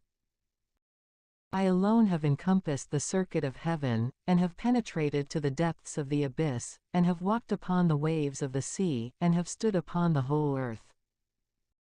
And among every people, and in every nation, I have held primacy. And by virtue, I have tread upon the hearts of all, the great and the lowly. And I have sought my rest in all of them. And I will continue, as the inheritance of the Lord. Then the Creator of all things instructed and spoke with me. And the one who created me rested in my tabernacle. And he said to me, Let your dwelling place be with Jacob, and let your inheritance be in Israel, for you shall take root among my elect. From the beginning, and before the world, I was created. And even unto the future world, I will not cease to exist. For I have ministered before him in the holy habitation. And in this way, I was established in Zion. And likewise, in the holy city, I found rest. And my authority was in Jerusalem. And I took root among an honorable people, within the portion of my God, within his inheritance. And so my abode is in the full assembly of the saints. I was exalted like a cedar in Lebanon and like a cypress on Mount Zion. I was exalted like a palm tree in Kadesh and like a rose bush in Jericho. I was exalted like a beautiful olive tree in the plains, and like a sycamore tree beside the waters along a wide road. I gave off an aromatic fragrance like cinnamon or balsam. I produced a sweet odor like the best myrrh. And I perfumed my dwelling place with sweet gum, and aromatic resin, and flower petals, and aloe, as well as the finest cedar from Lebanon. And my fragrance is like undiluted balsam. I have extended my branches like a terebinth tree. And grace. Like the vine, I have borne the fruit of a sweet fragrance. And my flowers are the fruit of honor and integrity. I am the mother of the beauty of love, and of fear, and of knowledge, and of holy hope. All grace of the way and of the truth is in me. All hope of life and of virtue is in me. Journey toward me, all you who desire me, and be filled by my harvest. For my spirit is sweeter than honey, and my inheritance is better than honey and the honeycomb. My memory is generations of all ages. Whoever consumes me will hunger still. And whoever drinks me will thirst still. Whoever listens to me will not be confounded. And whoever acts in me will not sin. Whoever elucidates me will have eternal life. All this is a book of life, and a covenant of the Most High, and an acknowledgement of truth. Moses commanded the law by the precepts of justice, and an inheritance to the house of Jacob, and the promises to Israel. God appointed David as his servant, in order to raise up from him a most mighty king, who would sit upon the throne of honor forever. It is he who fulfills wisdom, like the Pison River and the Tigris River in the first days. It is he who fulfills understanding, like the river Euphrates. It is he who multiplies understanding, like the river Jordan in the time of the harvest. He sends forth discipline like the light, and he stands forth like the river Gen in the time of the vintage. He first had perfect knowledge of her, for a weaker one would not search for her. 396 For her thoughts abound like the sea, and her counsels abound like the great abyss. I, wisdom, have poured forth rivers. I am like a brook leading to a river of immense waters. I am like a channel flowing from a river. And I went forth from paradise like an aqueduct. I said, I will irrigate my garden of plantings, and I will thoroughly water the fruits of my field. And behold, my brook became overflowing, and my river drew near to the sea. For I illuminate doctrine to all, like the first light. And I will announce doctrine, even to those who are far away. I will reach to all the lower parts of the earth, and I will gaze upon all who sleep, and I will illuminate all who hope in the Lord. Even now, I pour forth doctrine like prophecy. And even now, I bequeath doctrine to those who seek wisdom. And I will not cease from their progeny, even unto the holy time. See how I have not labored for myself alone, but for all who are seeking truth. My spirit is pleased with 3 things, these are approved in the sight of God and men, the harmony of brothers, and the love of neighbors, and a husband and wife agreeing well together. My soul hates 3 kinds of things, and I am greatly distressed over their souls, an arrogant pauper, a wealthy liar, a foolish and senseless elder. The things that you have not obtained in your youth, how will you find them in your old age? How beautiful it is for a gray head. Judgment, and for elders to know counsel. How beautiful it is for those who are aged to have wisdom, and for honored to have understanding and counsel. Great experience is the crown of the aged, and the fear of God is their glory. I have magnified 9 things, overlooked by the heart, and a 10th, I will declare to men with my tongue, a man who finds joy in his children, and one who lives to see the undoing of his enemies. Blessed is he who lives with a wise wife, and he who has not slipped with his tongue, and he who has not served those unworthy of himself. Blessed is he who finds a true friend, and he who describes justice to an attentive ear. How great is he who finds wisdom and knowledge! But there is no one above him who fears the Lord. The fear of God has set itself above all things. Blessed is the man to whom it has been given to have the fear of God. He who holds to it, to whom can he be compared? The fear of God is the beginning of his love, and the beginning of faith has been joined closely to the same. The sadness of the heart is every wound, and the wickedness of a wife is every malice. And a man will choose any wound, but the wound of the heart, and any wickedness, but the wickedness of a wife, and any obstacle, but the obstacle of those who hate him, and any vindication, but the vindication of his enemies. There is no head worse than the head of a serpent, and there is no anger above the anger of a wife. It would be more agreeable to abide with a lion or a dragon, than to live with a wicked wife. A wicked wife changes her face, and she darkens her countenance like a bear, and she displays it like sackcloth. In the midst of her neighbors, her husband groans, and hearing of this, he sighs a little. All malice is brief compared to the malice of a wife. Let the fate of sinners fall upon her. As climbing over sand is to the feet of the aged, says a talkative wife to a quiet man. You should not favor a woman's beauty, and you should not desire a wife for her beauty. The anger and disrespect and shame from a wife can be great. The wife, if she has primacy, is set against her husband. A wicked wife debases the heart, and saddens the face, and wounds the heart. A wife who does not make her husband happy enfeebles the hands and weakens the knees. The beginning of sin came from a woman, and through her, we all die. You should not provide an exit to your water, not even a little, nor should you give permission for a wicked wife to exceed the limit. If she will not walk at your hand, she will confound you in the sight of your enemies. Tear her away from your body, lest she abuse you continually.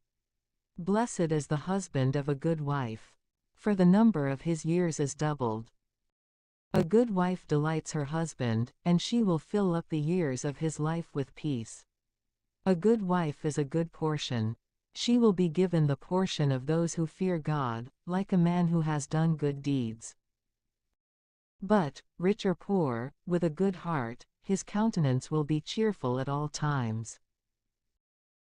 Of 3 things, my heart has been afraid, and at a 4th, my face has shown dread, an accusation made by a city, and the gathering of a mob, and a deceitful false accusation.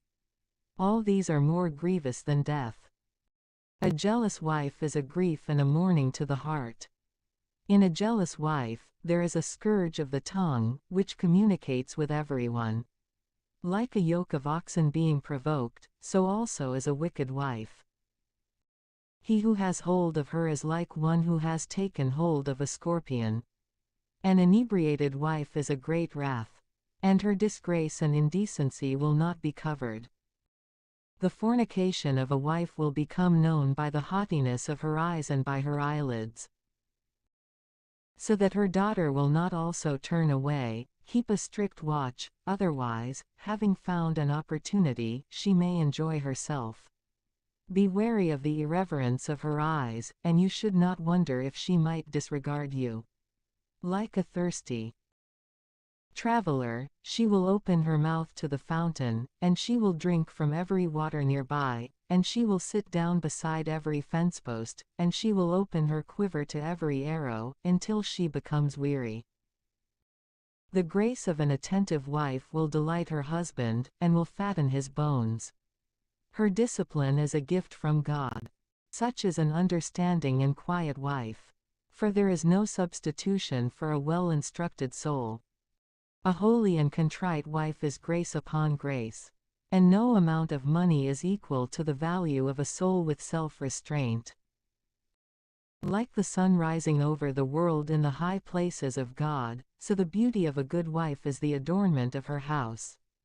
Like a lamp shining atop a holy lampstand, says the beauty of a face in the mature stage of life. Like golden pillars upon bases of silver, so are the firm feet of a mature wife upon the soles of her feet. Like everlasting foundations upon a solid rock, so are the commandments of God in the heart of a holy wife. By 2 things, my heart is greatly saddened, and at a 3rd, anger overwhelms me, a man of war failing because of dire need, and an understanding man treated with contempt, and anyone who crosses over from justice to sin. God has prepared such a one for the spear. 397 2 kinds of things have seemed difficult and dangerous to me. A merchant will not be easily freed from his negligence, and a shopkeeper will not be justified by the sins of his lips. Because of need, many have sinned. And whoever seeks to be enriched, averts his eye. Like a post fixed in the middle of adjoining stones, so also will sin become wedged between selling and buying. Sin will be crushed with the one who sins. If you do not hold yourself steadfastly to the fear of the Lord, your house will be quickly overthrown.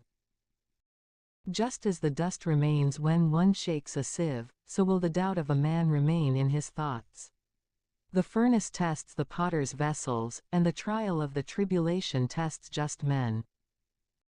As the pruning of a tree reveals its fruit, so does a word reveal the thoughts in the heart of a man. You should not praise a man before he speaks, for such is the testing of men. If you pursue justice, you will obtain it. And you will be clothed with justice, as with a long robe of honor. And you will live with justice.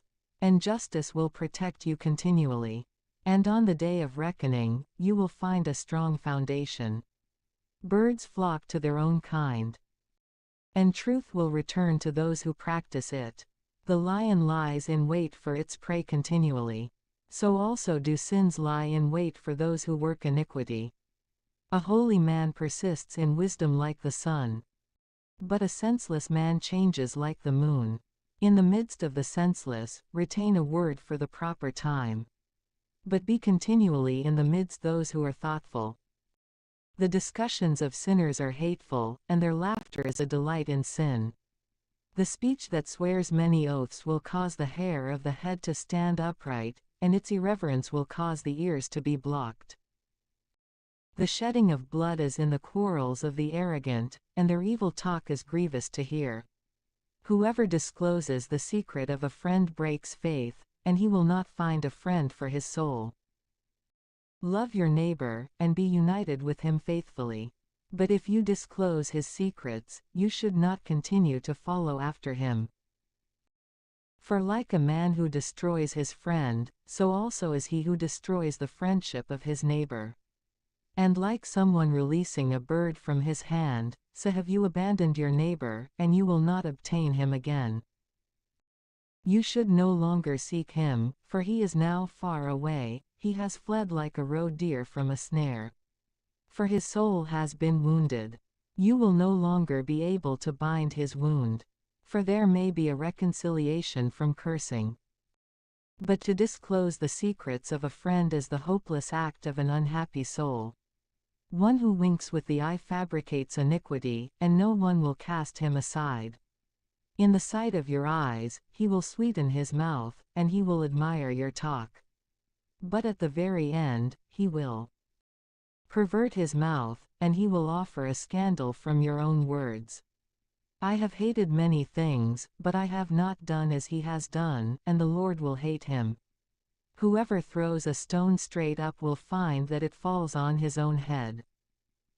And a deceitful wound will return to wound the deceitful. And whoever digs a pit will fall into it. And whoever positions a stone against his neighbor will stumble over it. And whoever lays a trap for another will perish by it. Whoever sets in motion a wicked plan will find that it rolls back over him, and he will not know from which direction it will arrive. Mockery and derision are of the arrogant, and vengeance will lie in wait for them, like a lion. Whoever enjoys the fall of the just will perish in a snare, and grief will consume them before they die. Anger and fury are both abominable, and the sinful man will be held by them. Whoever wishes for vengeance will find vengeance from the Lord, and he will surely be attentive to his sins. Forgive your neighbor, if he has harmed you, and then your sins will be forgiven you when you pray. A man holds on to anger against another man, and does he then seek a remedy from God? He has no mercy on a man like himself, and does he then entreat for his own sins? He who is but flesh holds on to anger, and does he then request forgiveness from God? Who can obtain pardon for his sins in this way? Remember your very end, and let animosities cease. For corruption and death are suspended over his commandments. Remember the fear of God, and do not be angry with your neighbor. Remember the covenant of the Most High, and overlook the ignorant offenses of your neighbor. Refrain from strife, and you will diminish your sins. For a ill-tempered man inflames conflict, and a sinful man troubles his friends, and he casts hostility into the midst of those who have peace. For the fire burns according to the wood of the forest, and the anger of a man burns according to the strength of the man. And according to his resources, he will exalt his anger. A hasty contention kindles a fire. And a hasty quarrel sheds blood. And an accusatory tongue brings death. If you blow on a spark, it will increase to a fire. But if you spit on it, it will be extinguished. Both of these proceed from the mouth. The double-tongued whisperer is accursed, for he has disturbed many who had peace. A third tongue has stirred up many, and has scattered them from nation to nation. It has destroyed the walled cities of the wealthy, and has undermined the houses of the great. It has cut down the virtues of the peoples, and has broken strong nations. A third tongue has cast down virtuous women, and has deprived them of their labors. Whoever favors it will not have rest, nor will he have a friend in whom he may find peace. The wound of a whip causes a bruise, but the wound of the tongue will crush the bones. Many have fallen by the mouth of the sword, but not as many as have perished by their own tongue. Blessed is he who is protected from a wicked tongue, who has not gone over to its wrath, and has not pulled its yoke, and has not been bound by its chains. For its yoke is a yoke of iron, and its chains are chains of brass. Its death is a most wicked death, and hell is more useful than it is. Its continuance will not be permanent, but it will take hold of the ways of the unjust. And the just will not be burned by its flame. Those who abandon God will fall by it, and it will burn within them and not be quenched. And it will be sent upon them, like a lion, and it will wound them, like a leopard. Hedge your ears with thorns. Do not be willing to listen to a wicked tongue. And make doors and bars for your mouth. Melt down your gold and your silver. And make a scale for your words, and an upright bridle for your mouth. 398 And be attentive, lest perhaps you may slip with your tongue, and fall in the sight of your enemies, who are lying in wait for you, and then your fall may be incurable unto death. He shows mercy who lends to his neighbor, for he keeps the commandments by strengthening him. Lend to your neighbor in his time of need, and receive it again from your neighbor in his time. Keep your word, and act faithfully with him, and then you will find whatever you need in every time. Many have treated a loan like found money, and they offered trouble to those who helped them. Until they receive, they kiss the hands of the giver, and they humble their voice in promises. But at the time of repayment, they will ask for more time, and they will speak annoying and complaining words, and they will make excuses for the time. Then, if he is able to repay, he will turn away. He will pay barely 1/2, and he will consider if he had found it. But if not, then he will defraud him of his money, and he will have an enemy without cause. And he will repay him with accusations and curses, and repay him with contempt, instead of with honor and kindness. Many have refused to lend, not because of wickedness, but because they were afraid to be defrauded without cause. Yet truly, be more steadfast toward the humble, and you should not delay in acts of mercy toward them. Assist the poor because of the commandment. And you should not send him away empty because of his dire need. Lose your money to your brother and your friend. For you should not hide it under a stone to be lost. Let your treasure be in the precepts of the Most High, and it will benefit you more than gold. Store your alms in the hearts of the poor, and it will obtain help for you against all evil. Better than the shield or the lance of a powerful man, it will fight for you against your enemy. A good man offers credit for the sake of his neighbor. But one who abandons him to himself will perish in shame. You should not forget the kindness of your benefactor, for he has offered his life on your behalf. The sinner and the unclean flee from such promises. A sinner attributes to himself the goods of his loan. And an ungrateful mind will abandon the one who has freed him. A man offers credit to his neighbor. But when he will have lost respect, he will abandon him. A wicked promise has destroyed many who had good intentions, and has tossed them like a wave on the ocean. It has caused powerful men to travel around, and they have wandered amid foreign nations. A sinner transgressing the commandment of the Lord will fall into a wicked promise. And he who undertakes many things will fall into judgment. Help your neighbor to recover according to your ability, but attend to yourself, lest you also fall. The primary need in a man's life is water and bread, and clothing, and a house to protect modesty. A pauper's food under a roof of boards is better than a splendid feast on a sojourn away from home. Let yourself be pleased with little instead of much, and you will not hear the reproach of being away from home. It is a wicked life to go from house to house as a guest.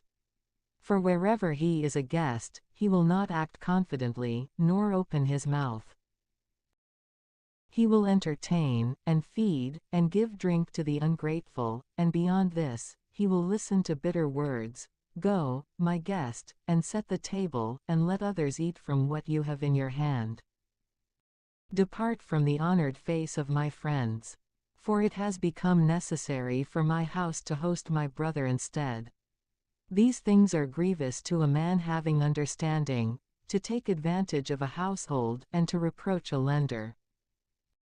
He who loves his son will frequently chastise him, so that he may be happy in the very end, and not grope for the doors of his neighbors. He who instructs his son will be praised over him and will glory in him, in the midst of his household. He who teaches his son will make his enemy jealous, and in the midst of his friends, he will glory in him. When his father has died, it will be as if he were not dead. For he will have left behind someone who is like himself. In his life, he saw him and rejoiced in him. And at his passing, he was not sorrowful, nor was he confounded in the sight of his enemies. For he left behind himself a defender of his house against his enemies, and someone who will repay his friends with kindness. For the sake of the souls of his sons, he will bind up wounds, and at every voice, his gut will be stirred up. An untamed horse becomes stubborn, and a child left to himself becomes headstrong. Coddle a son, and he will make you afraid. Play with him, and he will make you sorrowful.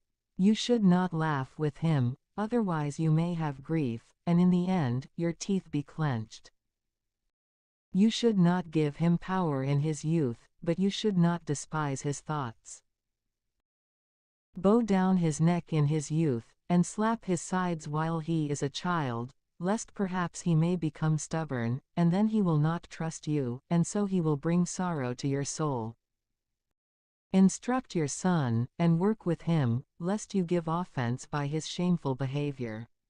Better is a healthy pauper with a strong constitution, than a wealthy man who is weak and afflicted by maladies. A healthy soul with the sanctity of justice is better than all the gold and silver. And a sound body is better than immense revenues. There is no revenue above the revenue of a healthy body.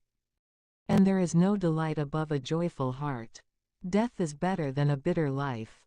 And eternal rest is better than continual sickness. Good things hidden in a closed mouth are like seats at a feast placed around a grave. What benefit is there in an offering to an idol? For it can neither eat, nor smell. So is he who flees from the Lord, carrying the wages of his iniquity. He sees with his eyes and groans, like a eunuch who embraces a virgin and sighs. You should not give your soul to sadness, and you should not afflict yourself by your own counsel. The gladness of the heart is the life of a man, and it is a treasure of sanctity without defect. And the exultation of a man is length of life. Take pity on your own soul by pleasing God, and show self-restraint. Gather your heart into his sanctity, and drive sadness far away from yourself. For sadness has killed many, and there is no usefulness in it. Envy and anger will diminish your days, and pensiveness will bring old age before its time. A cheerful and good heart is like a feast, and its feasts are formed by diligence. Watching for wealth consumes the flesh, and thinking about it takes away sleep. Anticipation in 399 thought distracts the mind, and a grievous infirmity makes the soul sober. The rich man has labored in gathering wealth, and in his rest, he will be filled with his goods. The poor man has labored in his lowly way, and in the he may still be in need. Whoever loves gold will not be justified, and whoever pursues consumption will be consumed by it. Many have been caused to fall because of gold, and it became their ruin by its beauty. Gold is a stumbling block to those who sacrifice for it. Woe to those who pursue it eagerly, for all the imprudent will perish by it. Blessed is the rich man who is found to be without blemish. And blessed is he who has not gone after gold, nor placed his hope in money or treasures. Who is he? For we should praise him. For he has done wonderful things in his life. He has been tested by it, and has become perfect, he will have eternal glory. He was able to transgress, but he has not transgressed. He was able to do evil, but he has not done evil. Therefore, his good things are established in the Lord, and the entire church of the saints will proclaim his almsgiving. Are you seated at a great table? You should not open your mouth over it first. You should not speak in this way, there are many things that are upon it.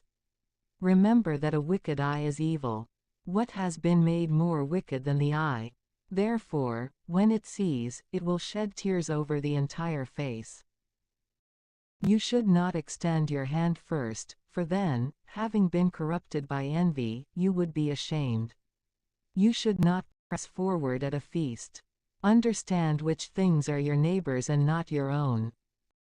Make use of the things that are set before you, just as a frugal man would.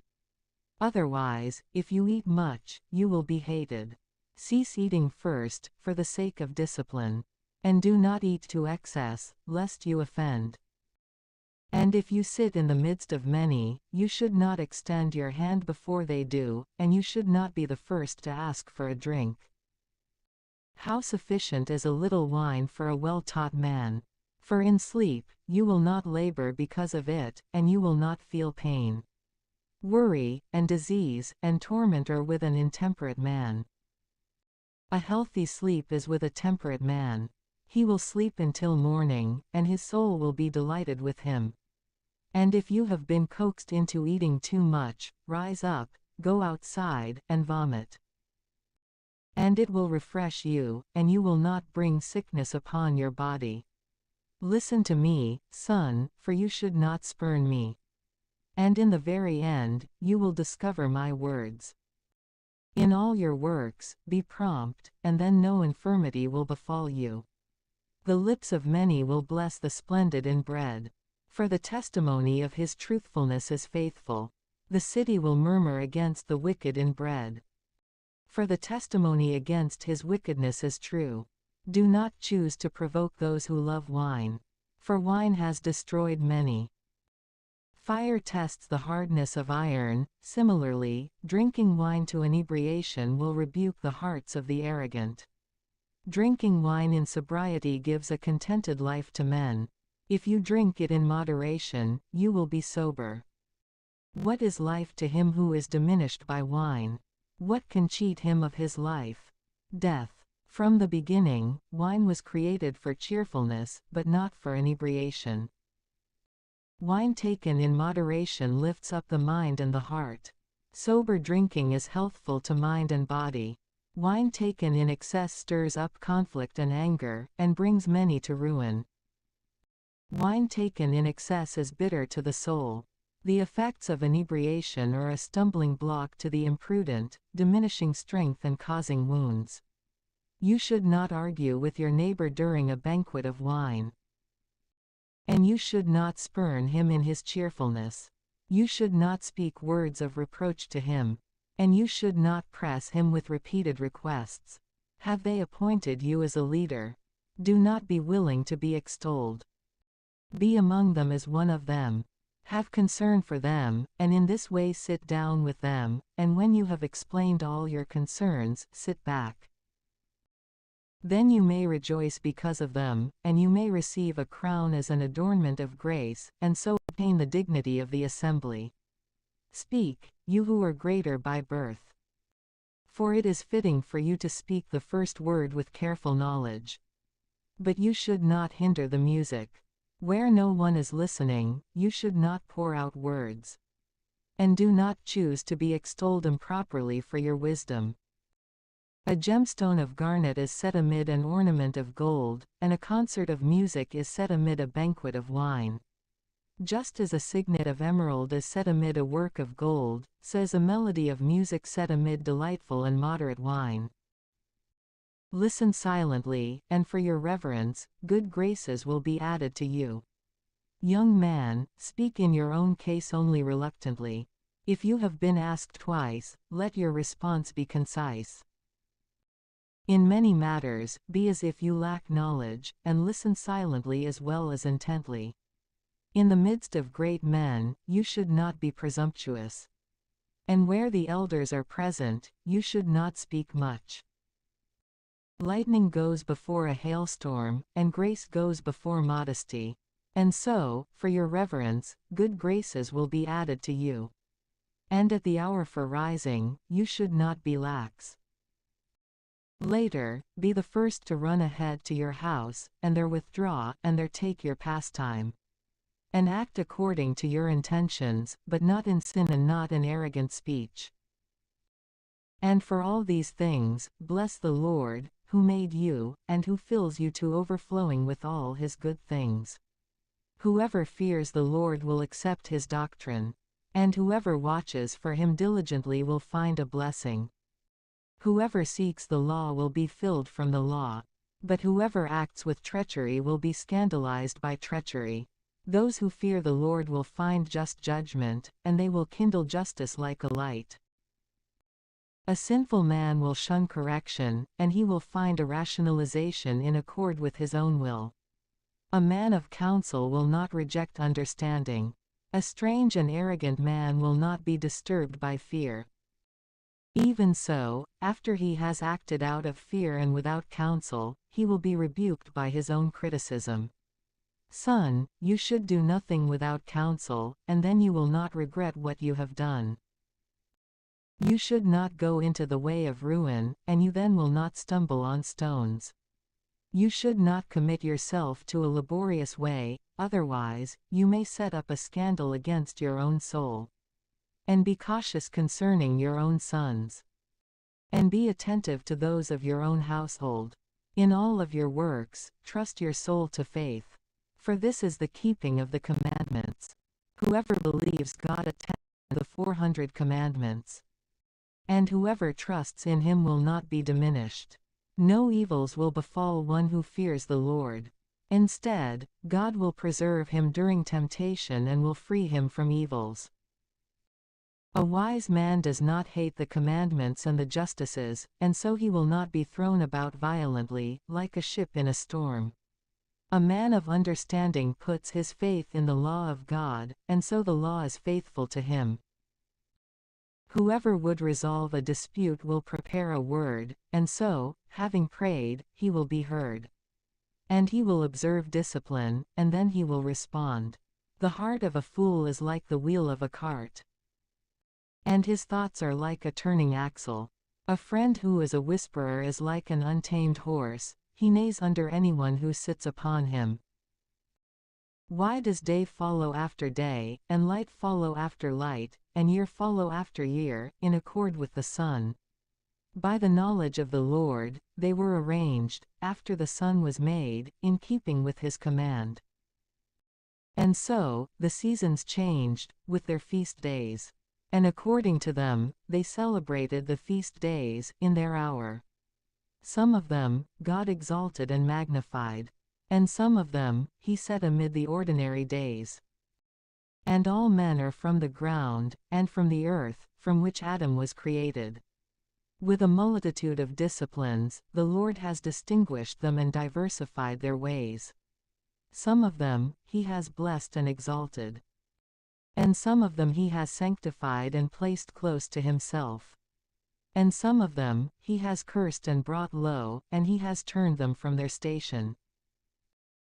Just as the clay is in the potter's hand, so as to form and to shape it, so are all his ways in accord with his dispensation, and so is man in the hand of the one who made him. And he will repay him according to his judgment. Good is against evil, and life is against death, so also is a sinner against a just man. And so should you consider all the works of the Most High, 2 and 2, and one against another. And I awakened at the very end, and I was like one who gathers grapes after the grapegatherers. I, too, have hoped in the blessing of God, and I have filled the winepress like one who gathers grapes. Consider how I have not labored for myself alone, for all who are seeking discipline. Listen to me, you great ones, with all the peoples. And incline your ears, you rulers of the church. You should not give authority over yourself to a son or wife, to a brother or friend, in your life. And you should not give your estate to another, lest perhaps you may regret it, and then you would be begging for the same. While you are still living and breathing, let no one among all flesh change you.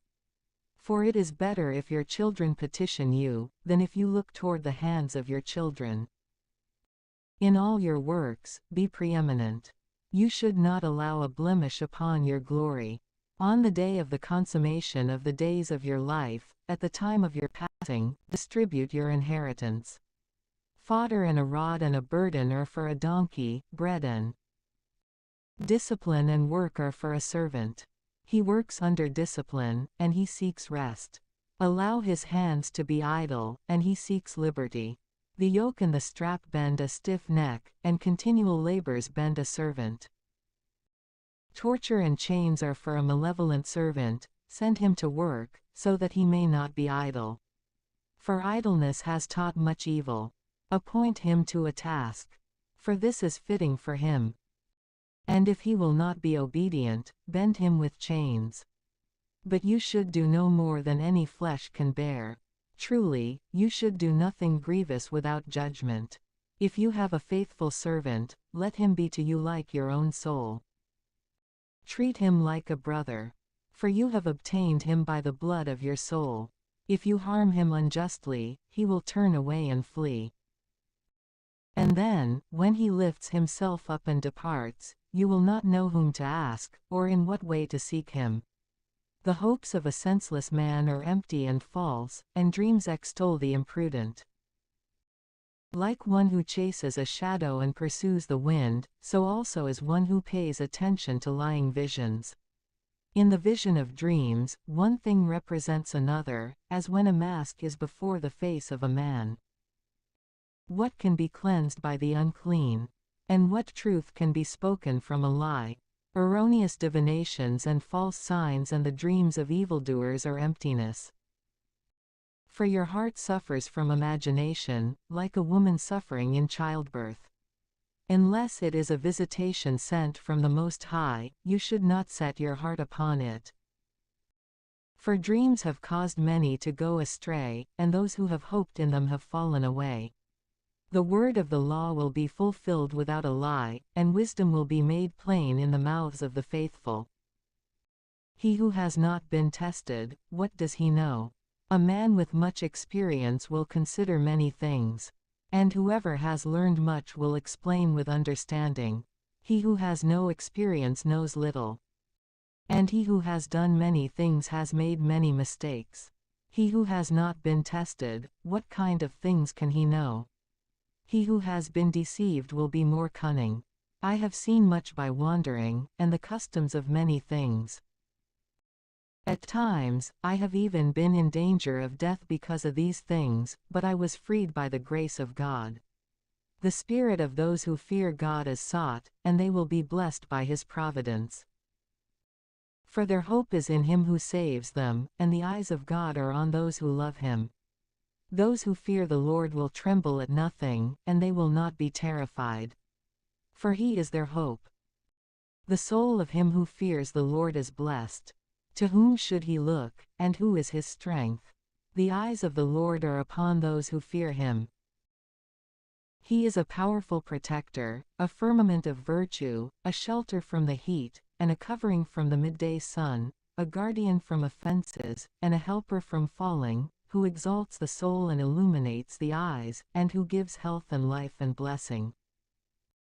An immolation from iniquity is a stained oblation, and the derisions of the unjust are not well-pleasing.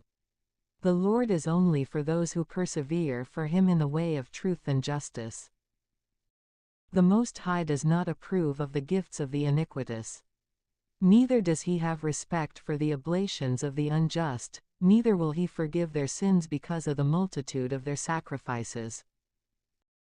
Whoever offers a sacrifice from the substance of the poor is like one who sacrifices the son in the sight of his father.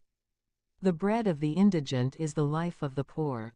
Whoever cheats them out of it is a man of blood. Whoever takes away the bread of sweat is like one who kills his neighbor. He who sheds blood, and he who cheats the hired hand out of his wages, are brothers. 401 When one builds and another destroys, what benefit do they have from their labor? When one prays and another curses, whose voice will God heed? He who washes himself after touching the dead, and then touches him again, what was the benefit of his washing? Similarly, a man who fasts for his sins, and then does the same. Again, what was the benefit of his humbling himself? Who will heed his prayer? Whoever observes the law multiplies oblations. It is a salutary sacrifice to attend to the commandments and to withdraw from all iniquity. And to depart from injustice is to offer a propitiatory sacrifice for injustices and a supplication for sins. Whoever gives thanks, offers a gift of fine flour, and whoever acts with mercy, offers a sacrifice. To withdraw from iniquity is well-pleasing to the Lord. And to withdraw from injustice is a supplication for sins. You should not appear empty before the sight of the Lord. For all these things are to be done because of the commandment of God. The oblation of the just fattens the altar, and is a fragrance of sweetness in the sight of the Most High. The sacrifice of the just is acceptable, and the Lord will never forget the memorial of it. Render glory to God with a good heart. And you should not reduce the first fruits of your hands. With every gift, have a cheerful countenance, and sanctify your tithes with exultation. Give to the Most High according to his gifts to you, and act with a good eye toward the creations of your hands. For the Lord gives recompense, and he will repay you 7 times as much. Do not be willing to offer corrupt gifts, for he will not accept them. And do not be willing to consider an unjust sacrifice. For the Lord is the judge, and with him there is no favoritism toward anyone. The Lord will not accept favoritism against the poor, but he will heed the prayer of one who has been harmed. He will not despise the prayers of the orphan, nor of the widow, if she utters a lamenting complaint. Do a widow's tears not run down her cheek? And will her outcry not cause their downfall? For from her cheek, her tears ascend even to heaven. And the Lord, the one who listens, will not take delight in them. Whoever adores God with joy will be accepted, and his prayer will reach even to the clouds. The prayer of one who humbles himself will pierce the clouds. And it will not be consoled until it draws near, and it will not withdraw until the Most High beholds. And the Lord will not delay, and he will judge for those who are just, and he will accomplish judgment. And the Almighty will not have patience with them, so that he may crush their back. And he will repay vengeance to the Gentiles, until he has taken away the multitude of the arrogant, and broken the scepters of the iniquitous, until he has rendered to men according to their deeds, and according to the works of Adam, and according to his presumption, until he has judged the judgment of his people. And he will delight the just with his mercy. The mercy of God is beautiful in the time of tribulation, like a rain cloud in the time of drought. O God of all, take pity on us, and look with favor on us, and show us the light of your compassion. And send your fear upon the Gentiles, who have not sought you, so that they may acknowledge that there is no God except you, and so that they may declare your great deeds. Lift up your hand over unbelieving nations, so that they may see your power. For just as, in their sight, you have been sanctified in us, so also, in our sight, you will be magnified in them. So may they know you, as we also have known you. For there is no God apart from you, O Lord. Renew your signs, and work new wonders. Glorify your hand and your right arm. Stir up your fury, and pour out your wrath. Take away our adversary, and afflict our enemy. Hasten the time, and remember the end, so that they may declare your miracles. Let those who escape be devoured by the wrath of fire. And let those who harass your people find perdition. Crush the head of the leaders of the enemies, for they say, there is no other beside us. Gather together all the tribes of Jacob, so that they may acknowledge that there is no God except you, and so that they may declare your great deeds. And you will inherit them, as from the beginning. Take pity on your people, over whom your name has been invoked, and on Israel, whom you have treated as your firstborn. Take pity on Jerusalem, the city of your sanctification, the city of your rest. Fill Zion with your ineffable words, and fill your people with your glory. Give testimony to those who have been your creations from the beginning, and lift up the prophecies which the former prophets spoke in your name. Give a reward to those who endure for you, so that your prophets may be found to be faithful. And heed the prayers of your servants, in accord with the blessing of Aaron over your people. And direct us in the way of justice, and let all who inhabit the earth know that you are God, the beholder of all ages. The belly can devour any food, yet one meal is better than another. The palate tests the meat of wild animals, and the understanding heart tests false words. A corrupt heart will cause grief, and a man of experience will resist it. A woman can receive any male, yet one daughter is better than another. The beauty of a wife cheers the face of her husband, and rises above his desire, above all the desires of man. If she offers healing words, then she both comforts and shows mercy, and so her husband is not like other men. He who holds to a good wife establishes a possession. She is a helper in agreement with him, and she is a pillar of rest. Where there is no hedge, a possession will be trampled. And where there is no wife, he will mourn her absence. Who will trust one who has, and who conceals himself wherever his course may take him, like a well-equipped robber passing from city to city? Every friend will say, I also am a close friend. But there is a friend who is a friend in name only. Is this not a grief even unto death? But a companion and friend may turn into an enemy. O wicked presumption! From what were you created that you would cover the dry land with your malice and deceitfulness? A companion may rejoice with his friend in good times, but in a time of tribulation, he will be an adversary. There is a companion who commiserates with a friend for the sake of the stomach, but he will shield himself from the enemy. 402 You should not forget your friend in your soul, and you should not be unmindful of him in your wealth. Do not choose to consult with someone who waits in ambush for you. And hide your counsel from those who rival you. Every counselor offers advice, but some are counselors only for themselves. Guard your soul from a counselor. And know beforehand what his interests are. For he will form thoughts from his own soul. Otherwise, he may set a signpost in the ground, and he may say to you, your own way is good. But then he will stand at a distance to see what befalls you. Do not discuss holiness with an irreligious man, nor justice with one who is unjust.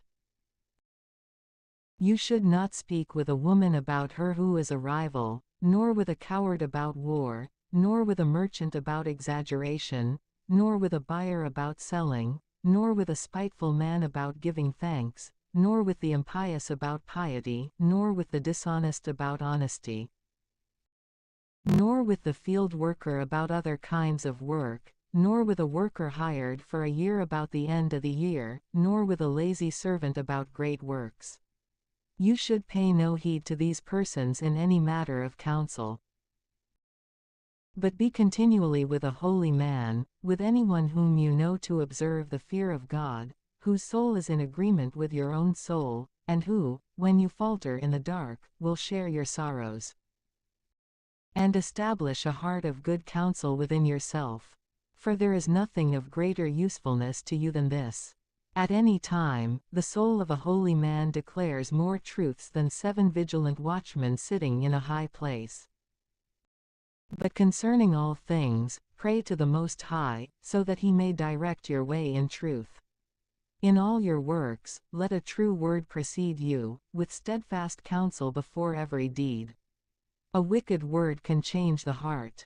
From the heart 4 kinds of things arise, good and evil, life and death. And the tongue is continually their ruler. There is a man who is an astute teacher of many, and yet this is useless to his own soul. A man of experience has taught many, and this is pleasant to his own soul.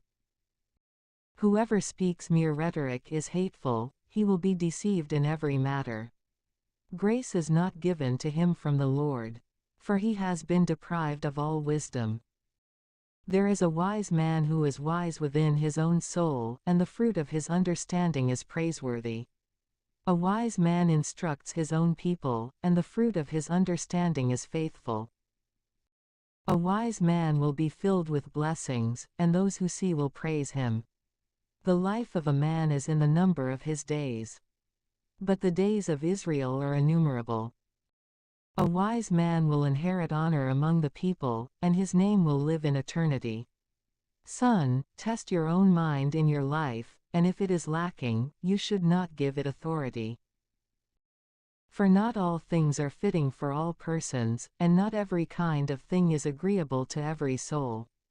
Do not choose to be eager during any feast, and you should not act with excess toward any food. For in excessive eating there will be infirmity, and gluttony will continue even unto illness.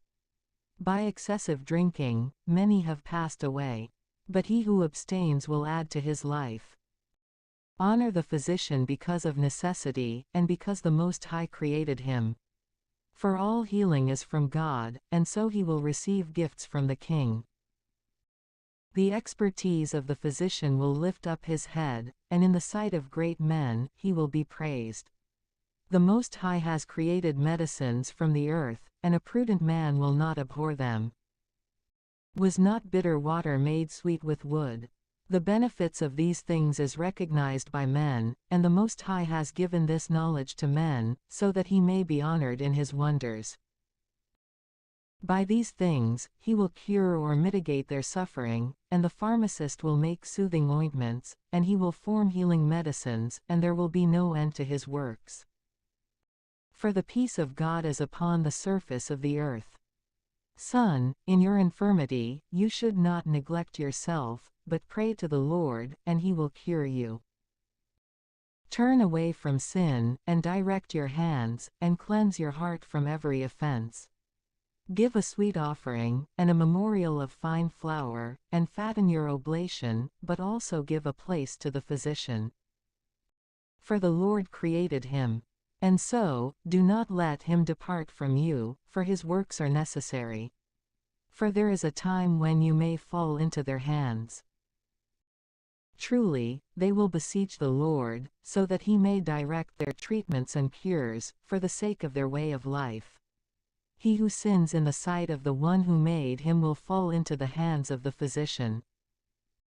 Son, shed tears over the dead, and begin to weep, as if you had suffered dreadfully. And according to judgment, cover his body, and you should not neglect his burial. And though you will sink down into bitterness, bear his mourning for one day, and then be consoled in your sadness. And carry out his mourning, according to his merit, for 1 or 2 days because of this loss. Yet sadness hastens death and overwhelms strength, and the sorrow of the heart bows down the neck. When one is taken away, sorrow remains. But the resources of a destitute man is found in his heart. You should not give your heart over to sadness, but push it away from you. And remember the very end. Do not be willing to forget this, for there is no turning back. Otherwise, it will not benefit you, and you will cause great harm to yourself. Call to mind my judgment. For so shall it be for you also. Yesterday is mine, and today is yours. When the deceased is at rest, let his memory rest also. And console him at the departure of his spirit. The wisdom of a scribe is found in his time of leisure. So whoever has less to do will gain wisdom. With what wisdom will someone be filled who holds the plow, and who boasts of the cattle prod that drives the oxen forward, and who is occupied in these labors, and whose only conversation is about the offspring of bulls. He will give his mind over to the plowing of furrows, and his vigilance to the fattening of the cows. Similarly, every craftsman and artisan, who crafts in the night as well as in the day, who sculpts graven seals, and who, by his diligence, varies the image, will give his mind over to the likeness of the image. And he will complete the work by his vigilance. The blacksmith, sitting by his anvil and considering a work of iron, is similar. The steam from the fire singes his flesh, and he struggles against the heat of the furnace. The voice of the hammer is ever in his ears, and his eye is upon the pattern of the ironwork. He gives his heart to the completion of his work, and his vigilance adorns it to perfection. The potter, sitting at his work and turning the wheel with his feet, is 403 similar. He has settled into a continual concern for his work, and there is a rhythm in all that he does. He forms the clay with his arm, and he bends his strength over his feet. He will give his heart over to the completion of the glazing, and his vigilance to the cleansing of the furnace. All these persons trust in their own hands, and each one is wise in his own art. Without these persons, a city is not built. But they will neither inhabit nor walk around in the city. And they will not go across to the church. They will not sit upon the seats of judges, and they will not understand a decree of judgment. And they will not make clear discipline and judgment, and they will not be found to understand parables. But they will strengthen the state of the world, and their prayer will be in their artistic works, applying their soul, and searching the law of the Most High. A wise man will seek the wisdom of all the ancients, and he will be occupied in the prophets. He will preserve the words of renowned men, and he will enter with them into the subtleties of parables. He will search for the hidden meanings of proverbs, and he will become familiar with the mysteries of parables. He will minister in the midst of great men, and he will appear in the sight of the foremost leader. He will pass through the land of foreign nations. For he will test good and evil among men. At first light, he will offer his heart with watchfulness to the Lord who made him, and he will pray in the sight of the Most High. He will open his mouth in prayer, and he will make supplication for his offenses. For if the great Lord is willing, he will fill him with the spirit of understanding. And he will send forth the eloquence of his wisdom like rain showers, and in his prayer, he will confess to the Lord. And he will direct his counsel and his discipline, and he will meditate on his mysteries. He will make the discipline of his doctrine clear, and he will glory in the law of the covenant of the Lord. Many persons will together praise his wisdom, and it will never be abolished, for all ages. The memory of him will not fade away, and his name will be sought from generation to generation. The peoples will declare his wisdom, and the church will announce his praise. While he remains, he leaves behind a name greater than 1,000, and when he will rest, it will be to his benefit. I will meditate further, so that I may explain. For I have been filled with a passion. In a voice, he says, "Listen to me, divine fruits. You shall bear fruit, like roses planted beside streams of waters. You shall have a sweet fragrance, like the cedars of Lebanon. Blossom with flowers, like the lily, and diffuse a fragrance, and sprout leaves in grace, and give praise with canticles, and bless the Lord in his works. Give magnificence to his name, and confess to him with the voice of your lips and with the canticles of your mouth and with stringed instruments. And in so praising him, you will confess, all the works of the Lord are very good." At his word, the waters stood still, as if piled together. And at the words of his mouth, the waters were contained, as if in basins of water. For it is made pleasing by his precept, and there is no decrease in his salvation. The works of all flesh are in his sight, and there is nothing hidden from his eyes. His gaze is from eternity to eternity, and nothing is a wonder in his sight. Let it not be said, "What is this?" or, "What is that?" For all things will be sought in their time. His blessing has overflowed like a river. In the same way that a flood inundates the dry land, so also will his wrath inherit the peoples that have not sought him. In the same way that he turned the waters into dry land, and made the earth dry, and just as his ways have been directed for their journey, so also will sinners stumble before his wrath. From the beginning, good things were created for those who are good, and similarly, good and evil things are for those who are wicked. The principal things necessary for the life of man are water, fire, and iron, salt, milk, and flour for bread, and honey, and the grape cluster, and oil, and clothing.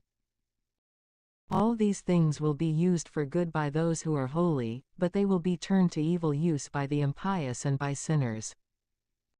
There are spirits that have been created for vengeance, and they strengthen their torments by their fury. In the time of the consummation, they will pour forth their strength. And they will appease the fury of the one who made them. Fire, hail, famine, and death, all these were created for vengeance. The teeth of wild beasts, and scorpions, and serpents, and the spear, all these take vengeance upon the impious, unto utter destruction. At his command, they will feast. And they will be prepared upon the earth until they are needed. And in their time, they will not ignore his word. For this reason, from the beginning, I was strengthened, and I have meditated, and I have considered, and I have put these things in writing. All the works of the Lord are good, and he will provide for each work in its own hour. Let it not be said, "This is worse than that." For all things will be tested in their time. And now, with the whole heart and mouth, give praise to him, and bless the name of the Lord. A great occupation was created for all men, and a heavy yoke is upon the sons of Adam, from the day of their departure from their mother's womb, even until the day of their burial into the mother of all, their thoughts, and the fears of their heart. Their imagined expectations, and the day of their end, from him who sits upon a glorious throne, even to him who is humbled in earth and ashes, from him who wears hyacinth and bears a crown, even to him who is covered with rough linen, wrath, envy, tumult, restlessness, and the fear of death, continual anger and contention. And in the time of rest upon his bed, the sleep of the night changes his knowledge. There is little or no rest, and sleep is taken from him, as if on a day of keeping watch. He is disturbed by a vision of his heart, as if he had escaped in a day of warfare. In the time of his salvation, he rose up and wondered that there was no fear. This is so with all flesh, from man even to cattle, but upon sinners it is 7 times as great. Add to this, death, bloodshed, contention, and the spear, oppression, famine, and affliction, and scourges. All these things have been created because of iniquity, and it is due to iniquity that the great flood was made. All things that are of the earth shall return to the earth, and all waters shall return to the sea. All bribery and iniquity will be wiped away, but faith shall stand forever. The substance of the unjust will 404 dry up like a river, and will pass away with a noise like loud thunder in a rainstorm. When he opens his hands, he will rejoice. So will transgressors pass away at the consummation. The descendants of the impious will not produce many branches, for they may be compared to dirty roots at the edge of a rock. The weeds, which grow above every water and beside the banks of the river, will be uprooted before all the grass. Grace is like a paradise of blessings, and mercy continues for eternity. The life of a worker, when content with what is sufficient, will become sweet, and in it you will find a treasure. Sons, and the building of a city, will establish a name. But an immaculate wife will be ranked above these things. Wine and music rejoice the heart, but the love of wisdom is above them both. The flute and the psaltery make a sweet melody, but a pleasant word is above them both. Your eye desires elegance and beauty, but verdant fields are above these things. A friend and a companion meet one another in time, but above them both is a wife with her husband. Brothers are a help in time of tribulation, but mercy will liberate, more so than they will. Gold and silver provide a firm position for the feet, but well-spoken counsel is above them both. Ability and strength lift up the heart, but the fear of the Lord is above these things. There is no loss in the fear of the Lord, and it has no need to ask for assistance. The fear of the Lord is like a paradise of blessings, and they have covered it above all glory. Son, in your lifetime you should not be indigent, for it is better to die than to be destitute. The life of him who looks to another man's table should not be thought of as a way of life. For he feeds his life with another man's food. But a disciplined and well-taught man will take care of himself. Scarcity will seem sweet to the mouth of the imprudent, but a fire will burn in his belly. O death, how bitter is the memory of you, to a man who has peace in his substance, to a quiet man, and to him whose ways are directed properly in all things, and who still has the strength to take nourishment.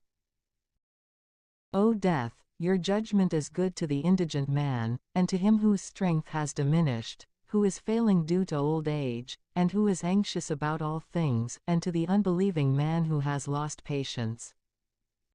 Do not choose to dread the judgment of death. Remember the things that occurred before you, and the things that will occur after you. This judgment is from the Lord upon all flesh. And what will happen to you is well-pleasing to the Most High, whether in 10, or 100, or 1,000 years. For death is no indictment of life. The sons of sinners, and those who pass their time in the manner of the houses of the impious, become sons of abominations. The inheritance of the sons of sinners will perish, and continual disgrace will be with their offspring. The sons of an impious father will complain, for they are in disgrace because of him. Woe to you, impious men, who have abandoned the law of the Most High Lord. And when you are born, you will be born into a curse, and when you die, your portion will be in a curse. All things that are from the earth shall return to the earth. Similarly, the impious will proceed from a curse unto perdition. The grieving of men is in their body, but the name of the impious will be wiped away. Have concern for your good name. For this will continue with you, more so than 1,000 precious and great treasures. A good life has its number of days, but a good name will continue forever. Sons, practice discipline peacefully. For what use is there in either concealed wisdom, or undiscovered treasure? Better is the man who hides his foolishness than the man who hides his wisdom. Yet truly, have respect for these things which proceed from my mouth. For it is not good to observe every reverence. And all things do not please all persons in their beliefs. Have shame of these things, of fornication before father and mother, and of a lie before the first leader and the powerful, of a crime before a ruler or a judge, of iniquity before a congregation or a people, of injustice before a companion or a friend. And of the place in which you live, of theft, and of the truth before God, and of the covenant, of reclining to eat bread, and of deceitfulness in giving or receiving, of silence before those who greet you, of looking upon a woman of fornication, and of averting your face from a relative. You should not avert your face from your neighbor, nor should you take away a portion and not restore it. You should not stare at another man's wife, and nor pursue his handmaid, nor approach her bed. Avoid reproachful speeches before friends, and when you give, you should not place blame. You should not repeat a claim heard from the revealing of a hidden word. And then, truly, you will be without shame, and you will find favor in the sight of all men. You should not accept the reputation of someone, so that you would sin, nor should you be confounded in any of the following things, in the law of the Most High and his covenant, or by giving a judgment to justify the impious, in a word among companions and fellow travelers, or by distributing the inheritance of friends, in the fairness of scales and weights, or in acquiring much or little, by the corruption of buying and negotiating, or in the ample discipline of children, or in causing the side of a wicked servant to bleed. A seal is good over a wicked wife. Where there are many hands, seal and deliver all things by number and weight, and truly, give and receive everything in writing. You should not have shame in correcting the senseless, the foolish, and those youths who would judge their elders.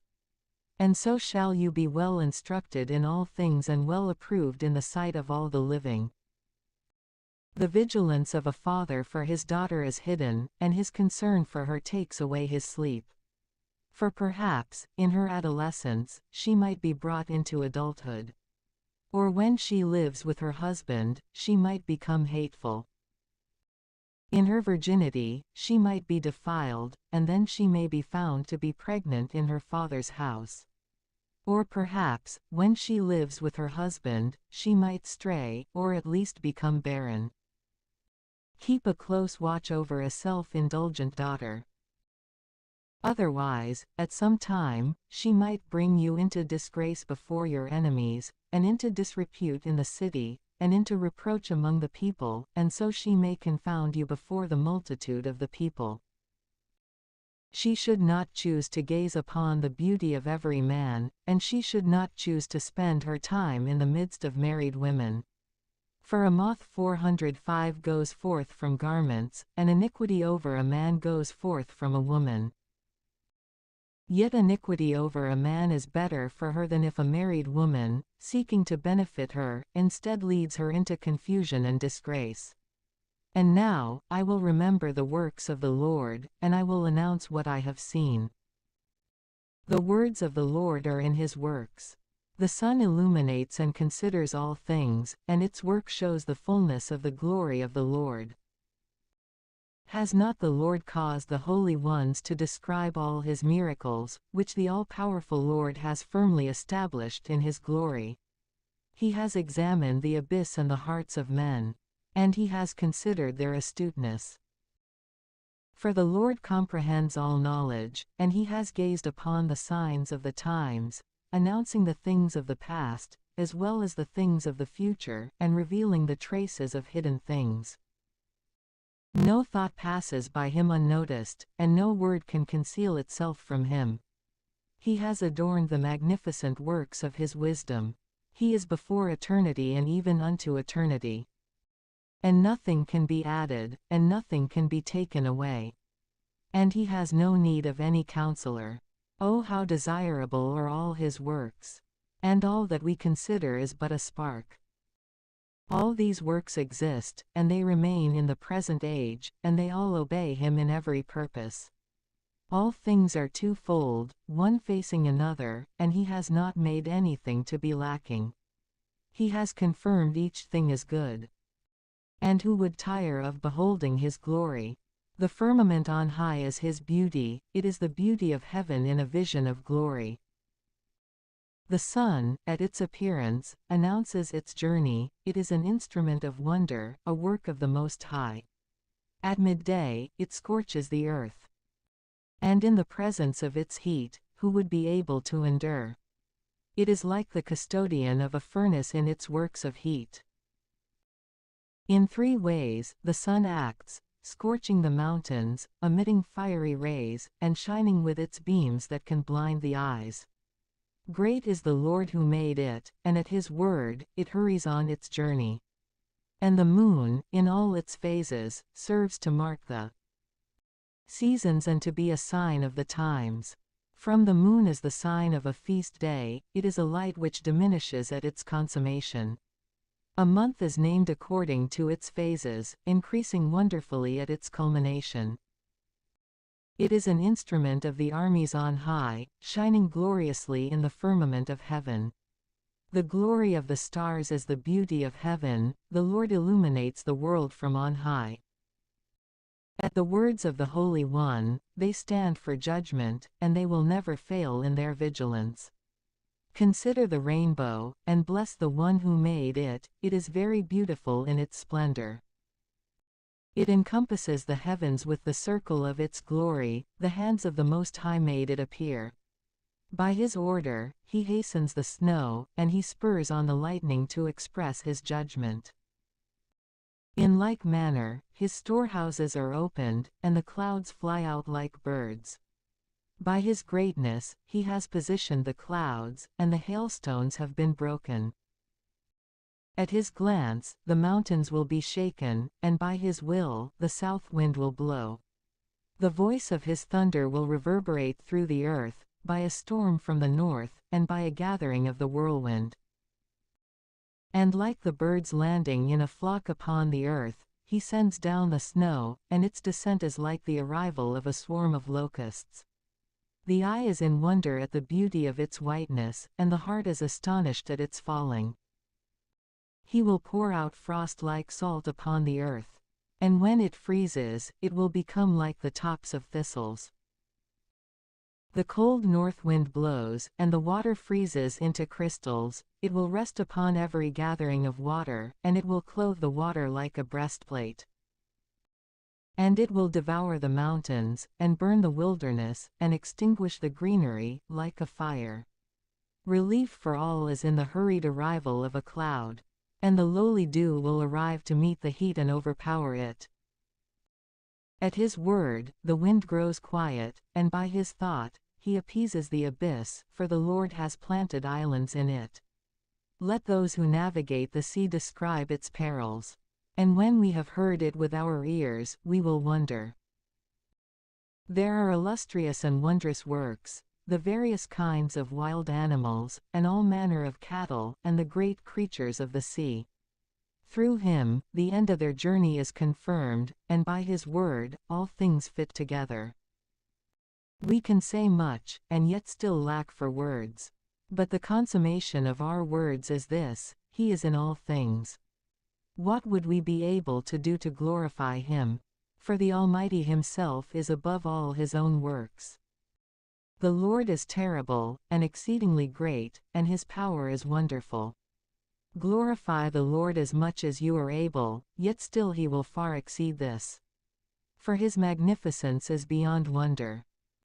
Bless the Lord and exalt him, as much as you are able. But he is beyond all praise. When you exalt him, use all your ability, and do not cease in this labor. For you can never comprehend him. Who will see him and explain?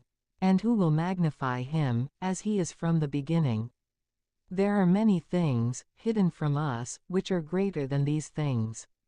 For we have seen but a few of his works. But the Lord has made all things, and he has given wisdom to those who act with piety. Let us praise the men of glory, and our ancestors in their generation. The Lord has wrought great glory, by his own magnificence, from ancient times. There are those who rule with their authority, men of great virtue, who are gifted with prudence. There are those who announce among the prophets, with the dignity of prophets. And there are those who rule over the present generation, by the virtue of prudence, with very holy words for the people. There are those who, by their skill, compose musical themes, so as to set the verses of Scripture to music. There are men rich in virtue, who make a study of beauty, who live in peacefulness in their houses.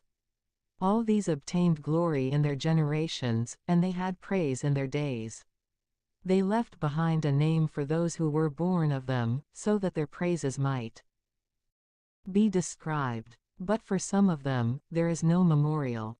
They have passed away as if they had never existed, and they have become as if they had never been born, and their sons along with them. But these were men of mercy, whose pious deeds have not failed. Good things continue with their offspring. Their descendants are a holy inheritance, and their offspring stand firm in the covenants.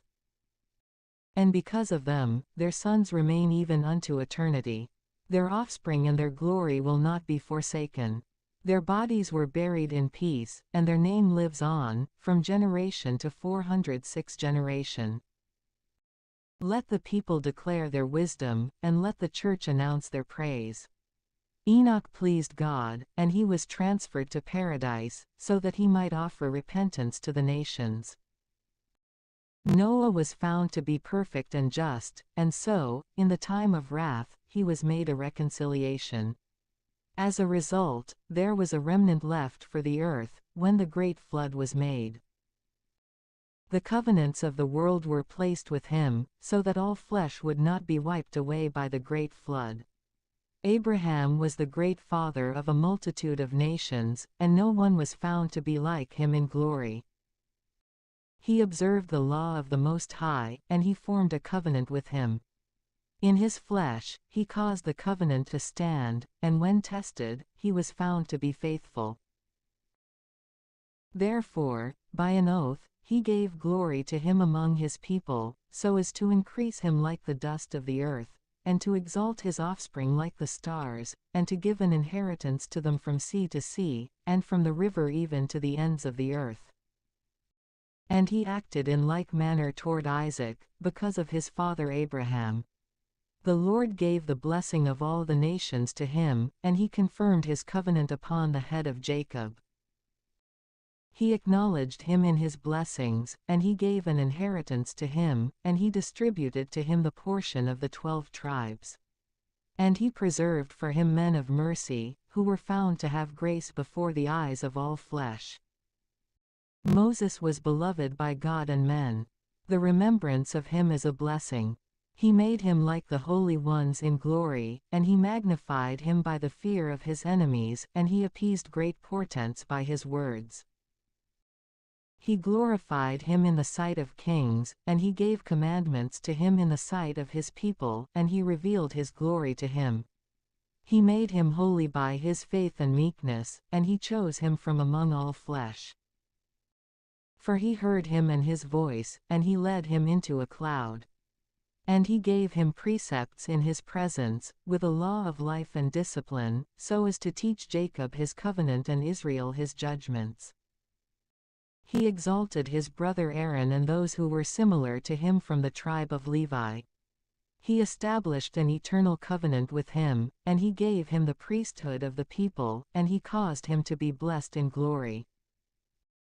And he encircled him with a glorious belt, and he clothed him with a robe of glory, and he crowned him with virtuous attire. He placed upon him a garment to the feet, and pants, and an ephod, and he wrapped him all around with many little bells of gold, so that there would be a sound at his arrival, and so as to make a noise that would be heard in the temple, as a memorial for the sons of his people.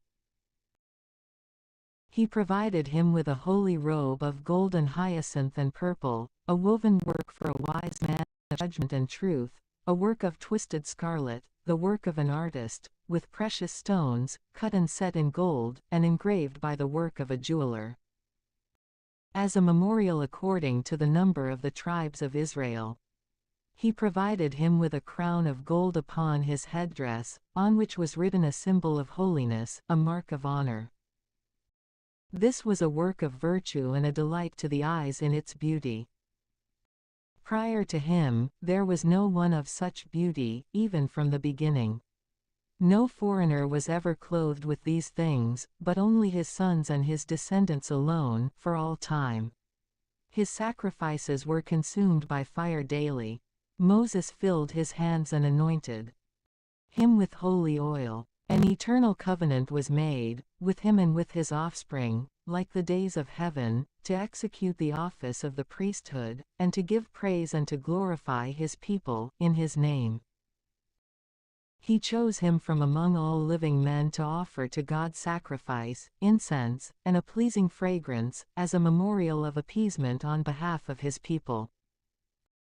And he gave him authority by his precepts, in the covenants of his judgments, to teach Jacob his testimonies, and to give light by his law to Israel. Then strangers stood up against him, and, because of envy, the men who were with Dathan and Abiram surrounded him in the desert, along with the congregation of Korah, in their anger. The Lord God saw this, and it did not please him, and so they were consumed by the force of his anger. He wrought great portents among them, and he consumed them with a flame of fire. And he added glory to Aaron, and he gave him an inheritance, and he allotted to him the first fruits of the earth. He prepared for them the finest bread unto fullness. And they shall also eat from the sacrifices of the Lord, which he gave to him and to his offspring. And yet he will not have an inheritance among the people of the land, and he has no portion among the people. For the Lord himself is his portion and his inheritance. Phinehas, the son of Eleazar, is third in glory, by imitating him in the fear of the Lord. And he stood up against the shamefulness of the people. By the goodness and responsiveness of his soul, he appeased God on behalf of Israel. For this reason, he made him a covenant of peace, a leader of the sanctuary and of his people, so that the dignity of the priesthood would remain with him and with his offspring unto eternity. And he made a covenant with King David, the son of Jesse from the tribe of Judah, an inheritance for him and for his offspring, so that he might provide wisdom for our hearts, so as to judge his people in justice, lest their good things be abolished. And he caused their glory within their nation to be everlasting. Joshua, the son of Nun, was valiant in warfare, he was the successor of Moses among the prophets. He was great in accord with his name, very great in the saving the elect of God. He fought against the insurgent enemies, so that he might obtain the inheritance for Israel. What great glory he secured, by lifting up his hands and throwing his spears against the cities. Who before him has stood so firmly? For the Lord himself led forward the enemies. Was not the sun halted by his wrath, and one day made as if to? He called upon the Most High Power, when the enemies assailed him on every side. And the great and holy God answered him with hailstones of exceedingly great force. He made a violent assault against a hostile nation, and at his descent, he destroyed his adversaries, so that the nations would acknowledge his power, that it is not easy to fight against God. And he followed the Almighty. And in the days of Moses, he accomplished a work of mercy. He and Caleb, the son of Jephunneh, stood against the enemy, and forbid the people from sin, and broke their wicked murmuring. And these two, having been appointed, were freed from peril, from 407 foot soldiers numbering 600,000, so as to lead them into their inheritance, into a land flowing with milk and honey. And the Lord gave strength to Caleb also, and his strength remained even in his old age, so that he ascended to the high places of the land, and his offspring obtained it as an inheritance. This was so that all the sons of Israel would see that it is good to obey the holy God. Then there were the judges, each one called by name, whose heart was not corrupted. They did not turn away from the Lord, so that their memory might be blessed, and their bones might spring forth from their place, and their name might remain forever, continuing in their sons, holy men of glory. Samuel, prophet of the Lord, beloved by the Lord his God, established a new government, and he anointed leaders over his people. Law of the Lord, he judged the congregation, and the God of Jacob saw it, and so, by he was proven to be a prophet. And he was known to be faithful in his words. For he saw the God of light. And when fighting against the enemies, who stood against him on every side, he called upon the name of the Almighty Lord, with an offering of an inviolate lamb. And the Lord thundered from heaven, and with a great noise, he made his voice to be heard. And he crushed the leaders of the Tyrians, and all the commanders of the Philistines. And before the time of the end of his life in the world, he offered testimony in the sight of the Lord and of his Christ, that he had not taken a bribe from any flesh, not even so much as a shoe, and that no man made an accusation against him. And after this, he slept. And he made known to the king and revealed to him the end of his life. And he lifted up his voice from the earth in prophecy, to abolish the impiety of the people. After these things, Nathan the prophet arose, in the days of David. And just as fat is separated from meat, so was David separated from the sons of Israel. He played with lions, as if with lambs, and he acted similarly with bears, as if they were lambs of the flock, in his youth. Did he not kill the giant, and take away the reproach from his people? By lifting up his hand, with a stone in a sling, he threw down the boasting of Goliath. For he called upon the Almighty Lord, and he swore with his right hand to take away the mighty man of war, and to exalt the horn of his people. So he glorified him amid 10,000, and he praised him with the blessings of the Lord, by offering him a crown of glory. For he crushed the enemies on every side, and he eradicated his adversaries, the Philistines, even to this day. He broke their horn, even for all time. In all his works, he gave thanks to the Holy One, to the Most High, with words of glory. With all his heart, he praised the Lord, and he loved God, who made him and who gave him power against his enemies. And he appointed singers to stand opposite the altar, and by their voices he provided sweet music.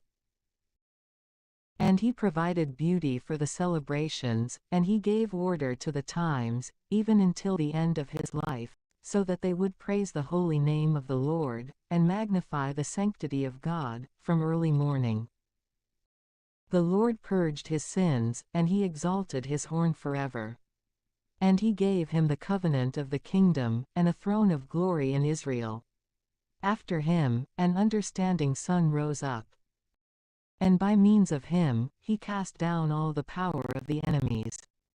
Solomon reigned in days of peace, and God subjected all his enemies to him, so that he might build a house in his name, and prepare a sanctuary for all time. Oh, how well taught you were in your youth! And you were filled with wisdom like a river, and your mind exposed the world. And you explained mysteries by means of parables. Your name became known to far-off islands, and you were beloved for your peace. The earth was in wonder over your canticles, and proverbs, and parables, and interpretations, and over the name of the Lord God, who is known as the God of Israel. You gathered gold like copper, and you multiplied silver like lead. But you bent your thigh to women, and you were held by the power of your body. You brought a stain upon your glory, and you profaned your seed, so as to bring wrath upon your children, and to incite your foolishness, so that you would cause the kingdom to be divided, and an obstinate kingdom to rule from Ephraim. But God will not abandon his mercy, nor will he corrupt or abolish his own works. And he will not perish the stock of the descendants of his elect.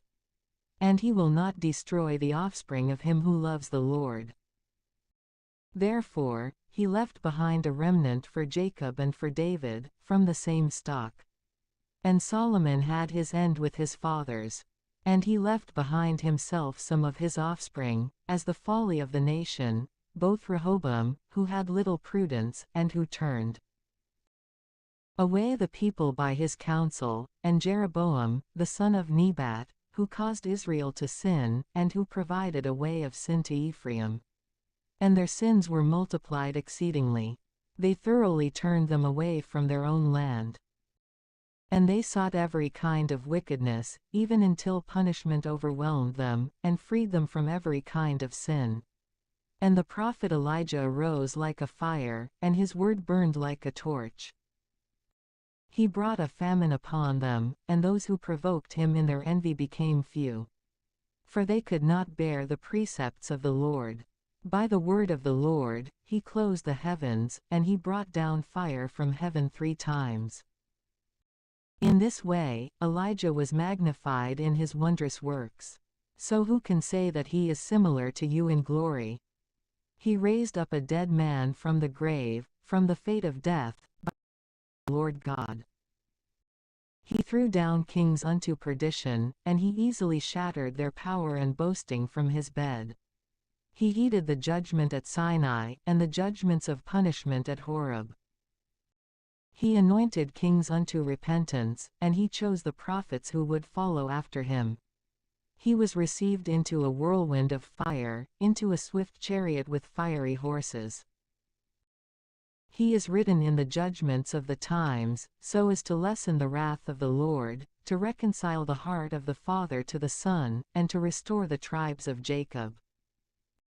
Blessed are those who saw you, and who were adorned with your friendship. For we live only in our life, and after death, our name will not be the same. Certainly, Elijah was covered by the whirlwind, and his spirit was completed in Elisha. In his days, he was not fearful of the ruler, and no power defeated him. No word overwhelmed him, and after death, his body prophesied.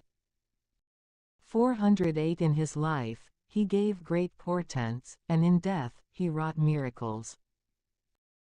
In all these things, the people did not repent, and they did not withdraw from their sins, even until they were cast out of their land, and were dispersed through the earth. And there was left behind a people very few in number, but with a leader in the house of David. Some of these did what pleased God. But others committed many sins. Hezekiah fortified his city, and he brought water into its midst, and he dug into rock with iron, and he built a well for water. In his days, Sennacherib rose up, and he sent Rabshakeh, and he lifted up his hand against them, and he extended his hand against Zion, and he became arrogant in his power. Then their hearts and hands shook. And they were in pain, like women giving birth. And they called upon the merciful Lord. And they spread their hands and lifted them up to heaven. And the holy Lord God quickly heeded their voice. He was not mindful of their sins, and he did not give them over to their enemies.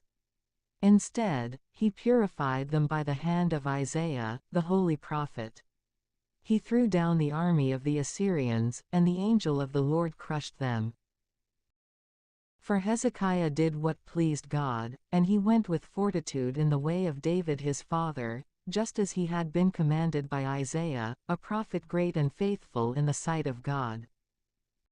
In his days, the sun went backwards, and he added to the king's life. With a great spirit he saw the final things. And he consoled the mourners in Zion. He revealed the future, even the distant future, and hidden things before they occurred. The memory of Josiah is like a blend of fragrances composed by the work of a perfumer. His remembrance will be sweet like honey in every mouth, and like music at a banquet of wine. He was divinely directed for the repentance of the nation, and he took away the abominations of impiety. And he guided his heart toward the Lord. And during the days of sinners, he strengthened piety. Other than David, and Hezekiah, and Josiah, everyone committed sin. For the kings of Judah abandoned the law of the Most High, and they held contempt for the fear of God. For they gave their kingdom to foreigners, and their glory to a strange people. They set fire to the chosen city of sanctity, and they made its streets desolate, in accord with the hand of Jeremiah. For they treated him wickedly, though he was consecrated as a prophet from his mother's womb, to overthrow, and to root out, and to destroy, and also to rebuild and to renew. It was Ezekiel who saw a vision of glory, which was revealed to him with the chariot of the cherubim. For it called to mind the enemies under the figure of rain, good to those who have revealed the upright ways. And may the bones of the 12 prophets spring up from their place. For they strengthened Jacob, and they redeemed themselves with a virtuous faith. How will we magnify Zerubbabel? For he, too, was like a signet on the right hand. So also was Jesus, the son of Jozadak, who in their days built the house, and raised up a holy temple to the Lord, as a preparation for everlasting glory. And may Nehemiah be remembered for a long time. He raised up for us the walls that had been torn down. And he made firm the gates and the bars. He raised up our houses. No one has been born upon the earth like Enoch. And he was also taken up from the earth. And there was no one like Joseph, who was a man born to be foremost among his brothers, the firmament of his clan, a guide to his brethren, the mainstay of his people. And his bones were visited, and after death, they prophesied. Shem and Seth obtained glory among men. And above every soul, at the very beginning, was Adam. Simon, the high priest, son of Onias, in his life, he propped up the house, and in his days, he strengthened the temple. Even the height of the temple was established by him, the double building and the high walls of the temple. In his days, waters flowed out from the wells, and these were full beyond measure, like the sea. He cared for his nation, and he freed it from perdition. He prevailed, so as to enlarge the city. And he obtained glory by his behavior among the people. And he enlarged the entrance of the house and of the atrium. He shined in his days like the morning star through the midst of a cloud, and like the full moon. And he shined forth in the temple of God in this manner, like the sun when it shines brightly, and like a rainbow shining amid clouds of glory, and like flowering roses in the days of spring, and like lilies along the water's edge. And like sweet-smelling frankincense in the days of summer, like a fire shining brightly, and like frankincense burning within a fire, like a vessel of solid gold, adorned with every precious stone, like an olive tree producing buds. And like a cypress tree lifting itself on high, when he received the robe of glory and was vested with the consummation of virtue. He gave glory to the vestment of sanctity, when he ascended to the holy altar. Then, when he received the portions from the hands of the priests, he himself stood next to the altar. And around him was the crown of his brethren, like a cedar planted on a mountain of Lebanon. And they stood around him like palm branches, and all were sons of Aaron in their glory. Then the oblation of the Lord was in their hands, in the sight of the entire synagogue of Israel. And completing his service at the altar, so as to magnify the offering to the Most High King, he extended his hand to make a libation, and he offered from the blood of the grape. At the base of the altar, he poured out a divine fragrance to the Most High Prince. Then the sons of Aaron shouted, they sounded finely made trumpets, and they made a great noise, as a memorial in the sight of God. Then all the people at once hurried forward, and they fell to the ground on their faces, to adore the Lord their God, and to offer prayers to Almighty God Most High. And the singers of psalms raised their voices, and a full sweet sound increased in the great house. And the people petitioned the Most High Lord in prayer, even until the honor of the Lord was completed, and they finished offering their gifts.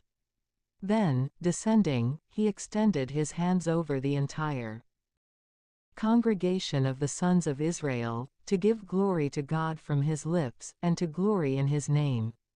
And he repeated his prayer, wanting to reveal the virtue of God. And now, pray to the God of all, who has accomplished great things over all the earth, who has increased our days from our mother's womb, and who has 409 acted toward us in accord with his mercy. May he give us joyfulness in heart, and may there be peace in our days, in Israel for unending days, so that Israel may trust the mercy of God to be with us, in order to free us in his days. 2 nations my soul hates, and a third, which I hate, is not a nation, those who sit upon Mount Seir, and the Philistines, and the foolish people who live at Shechem. Jesus, the son of Sirach, of Jerusalem, who renewed wisdom from his heart, wrote the doctrine of wisdom and discipline in this book. Blessed is he who lives by these good things, Whoever places these things in his heart will be ever wise. For if he does these things, he will prevail in all things. For the light of God is upon his footsteps. The prayer of Jesus, the son of Sirach: I will confess to you, O Lord and King, and I will give praise to you, O God my Savior.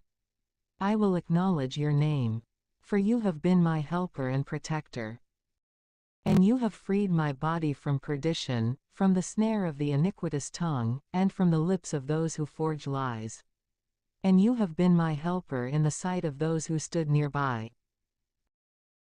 And you have freed me according to the multitude of the mercy of your name, from those who roared and prepared to devour, from the hands of those who sought my life, and from the gates of tribulation that surrounded me, from the oppression of the flames that surrounded me. And so I was not burned in the midst of the fire, from the depths of the bowels of hell, and from the defiled tongue, and from lying words, from an iniquitous king, and from an unjust tongue. My soul shall praise the Lord, even unto death.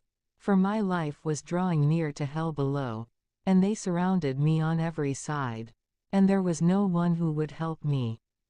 I looked around for the assistance of men, and there was none. Then I remembered your mercy, O Lord, and your works, which are from the very beginning. For you rescue those who persevere for you, O Lord, and you free them from the hands of the Gentiles. You exalted my on the earth, and I made supplication that death would pass away. I called upon the Lord, the Father of my Lord, so that he would not abandon me in the day of my tribulation, nor in the time of arrogance without assistance. I will praise your name unceasingly, and I will praise it with thanksgiving, for my prayer was heeded. And you freed me from perdition, and you rescued me from the time of iniquity. Because of this, I will give thanks and praise to you, and I will bless the name of the Lord. When I was still young, before I wandered astray, I sought wisdom openly in my prayer. I asked for her before the temple, and even to the very end, I will inquire after her. And she flourished like a newly ripened grape. My heart rejoiced in her. My feet walked in the right path. From my youth, I pursued her. I bent my ear a little and accepted her. I found much wisdom within myself, and I benefited greatly by her. I will give glory to him who gives wisdom to me. For I have decided that I should act according to wisdom. I have been zealous for what is good, and so I will not be confounded. My soul has struggled for wisdom, and in doing so, I have been confirmed. I extended my hands on high, and I mourned my ignorance of her. I directed my soul toward her, and I found her within knowledge. From the beginning, I held my heart to wisdom. Because of this, I will not be forsaken. My stomach was stirred up while seeking her. Because of her, I will hold a good possession. The Lord has given me a tongue as my reward, and I will praise him with it. Draw near to me, you who are untaught, and gather yourselves into the house of discipline. Why are you reluctant? And what do you have to say about these things? Your souls are exceedingly thirsty. I have opened my mouth, and I have spoken. Buy wisdom for yourselves without silver, and subject your neck to her yoke, and let your soul accept her discipline. For she is close enough to be found. See with your own eyes how I have labored only a little, and have found much rest for myself. Take up discipline, as if it were a great sum of money, and possess an abundance of gold in her. Let your soul rejoice in his mercy, for you will not be confounded by his praise. Accomplish your work before the time, and he will give you your reward in his time.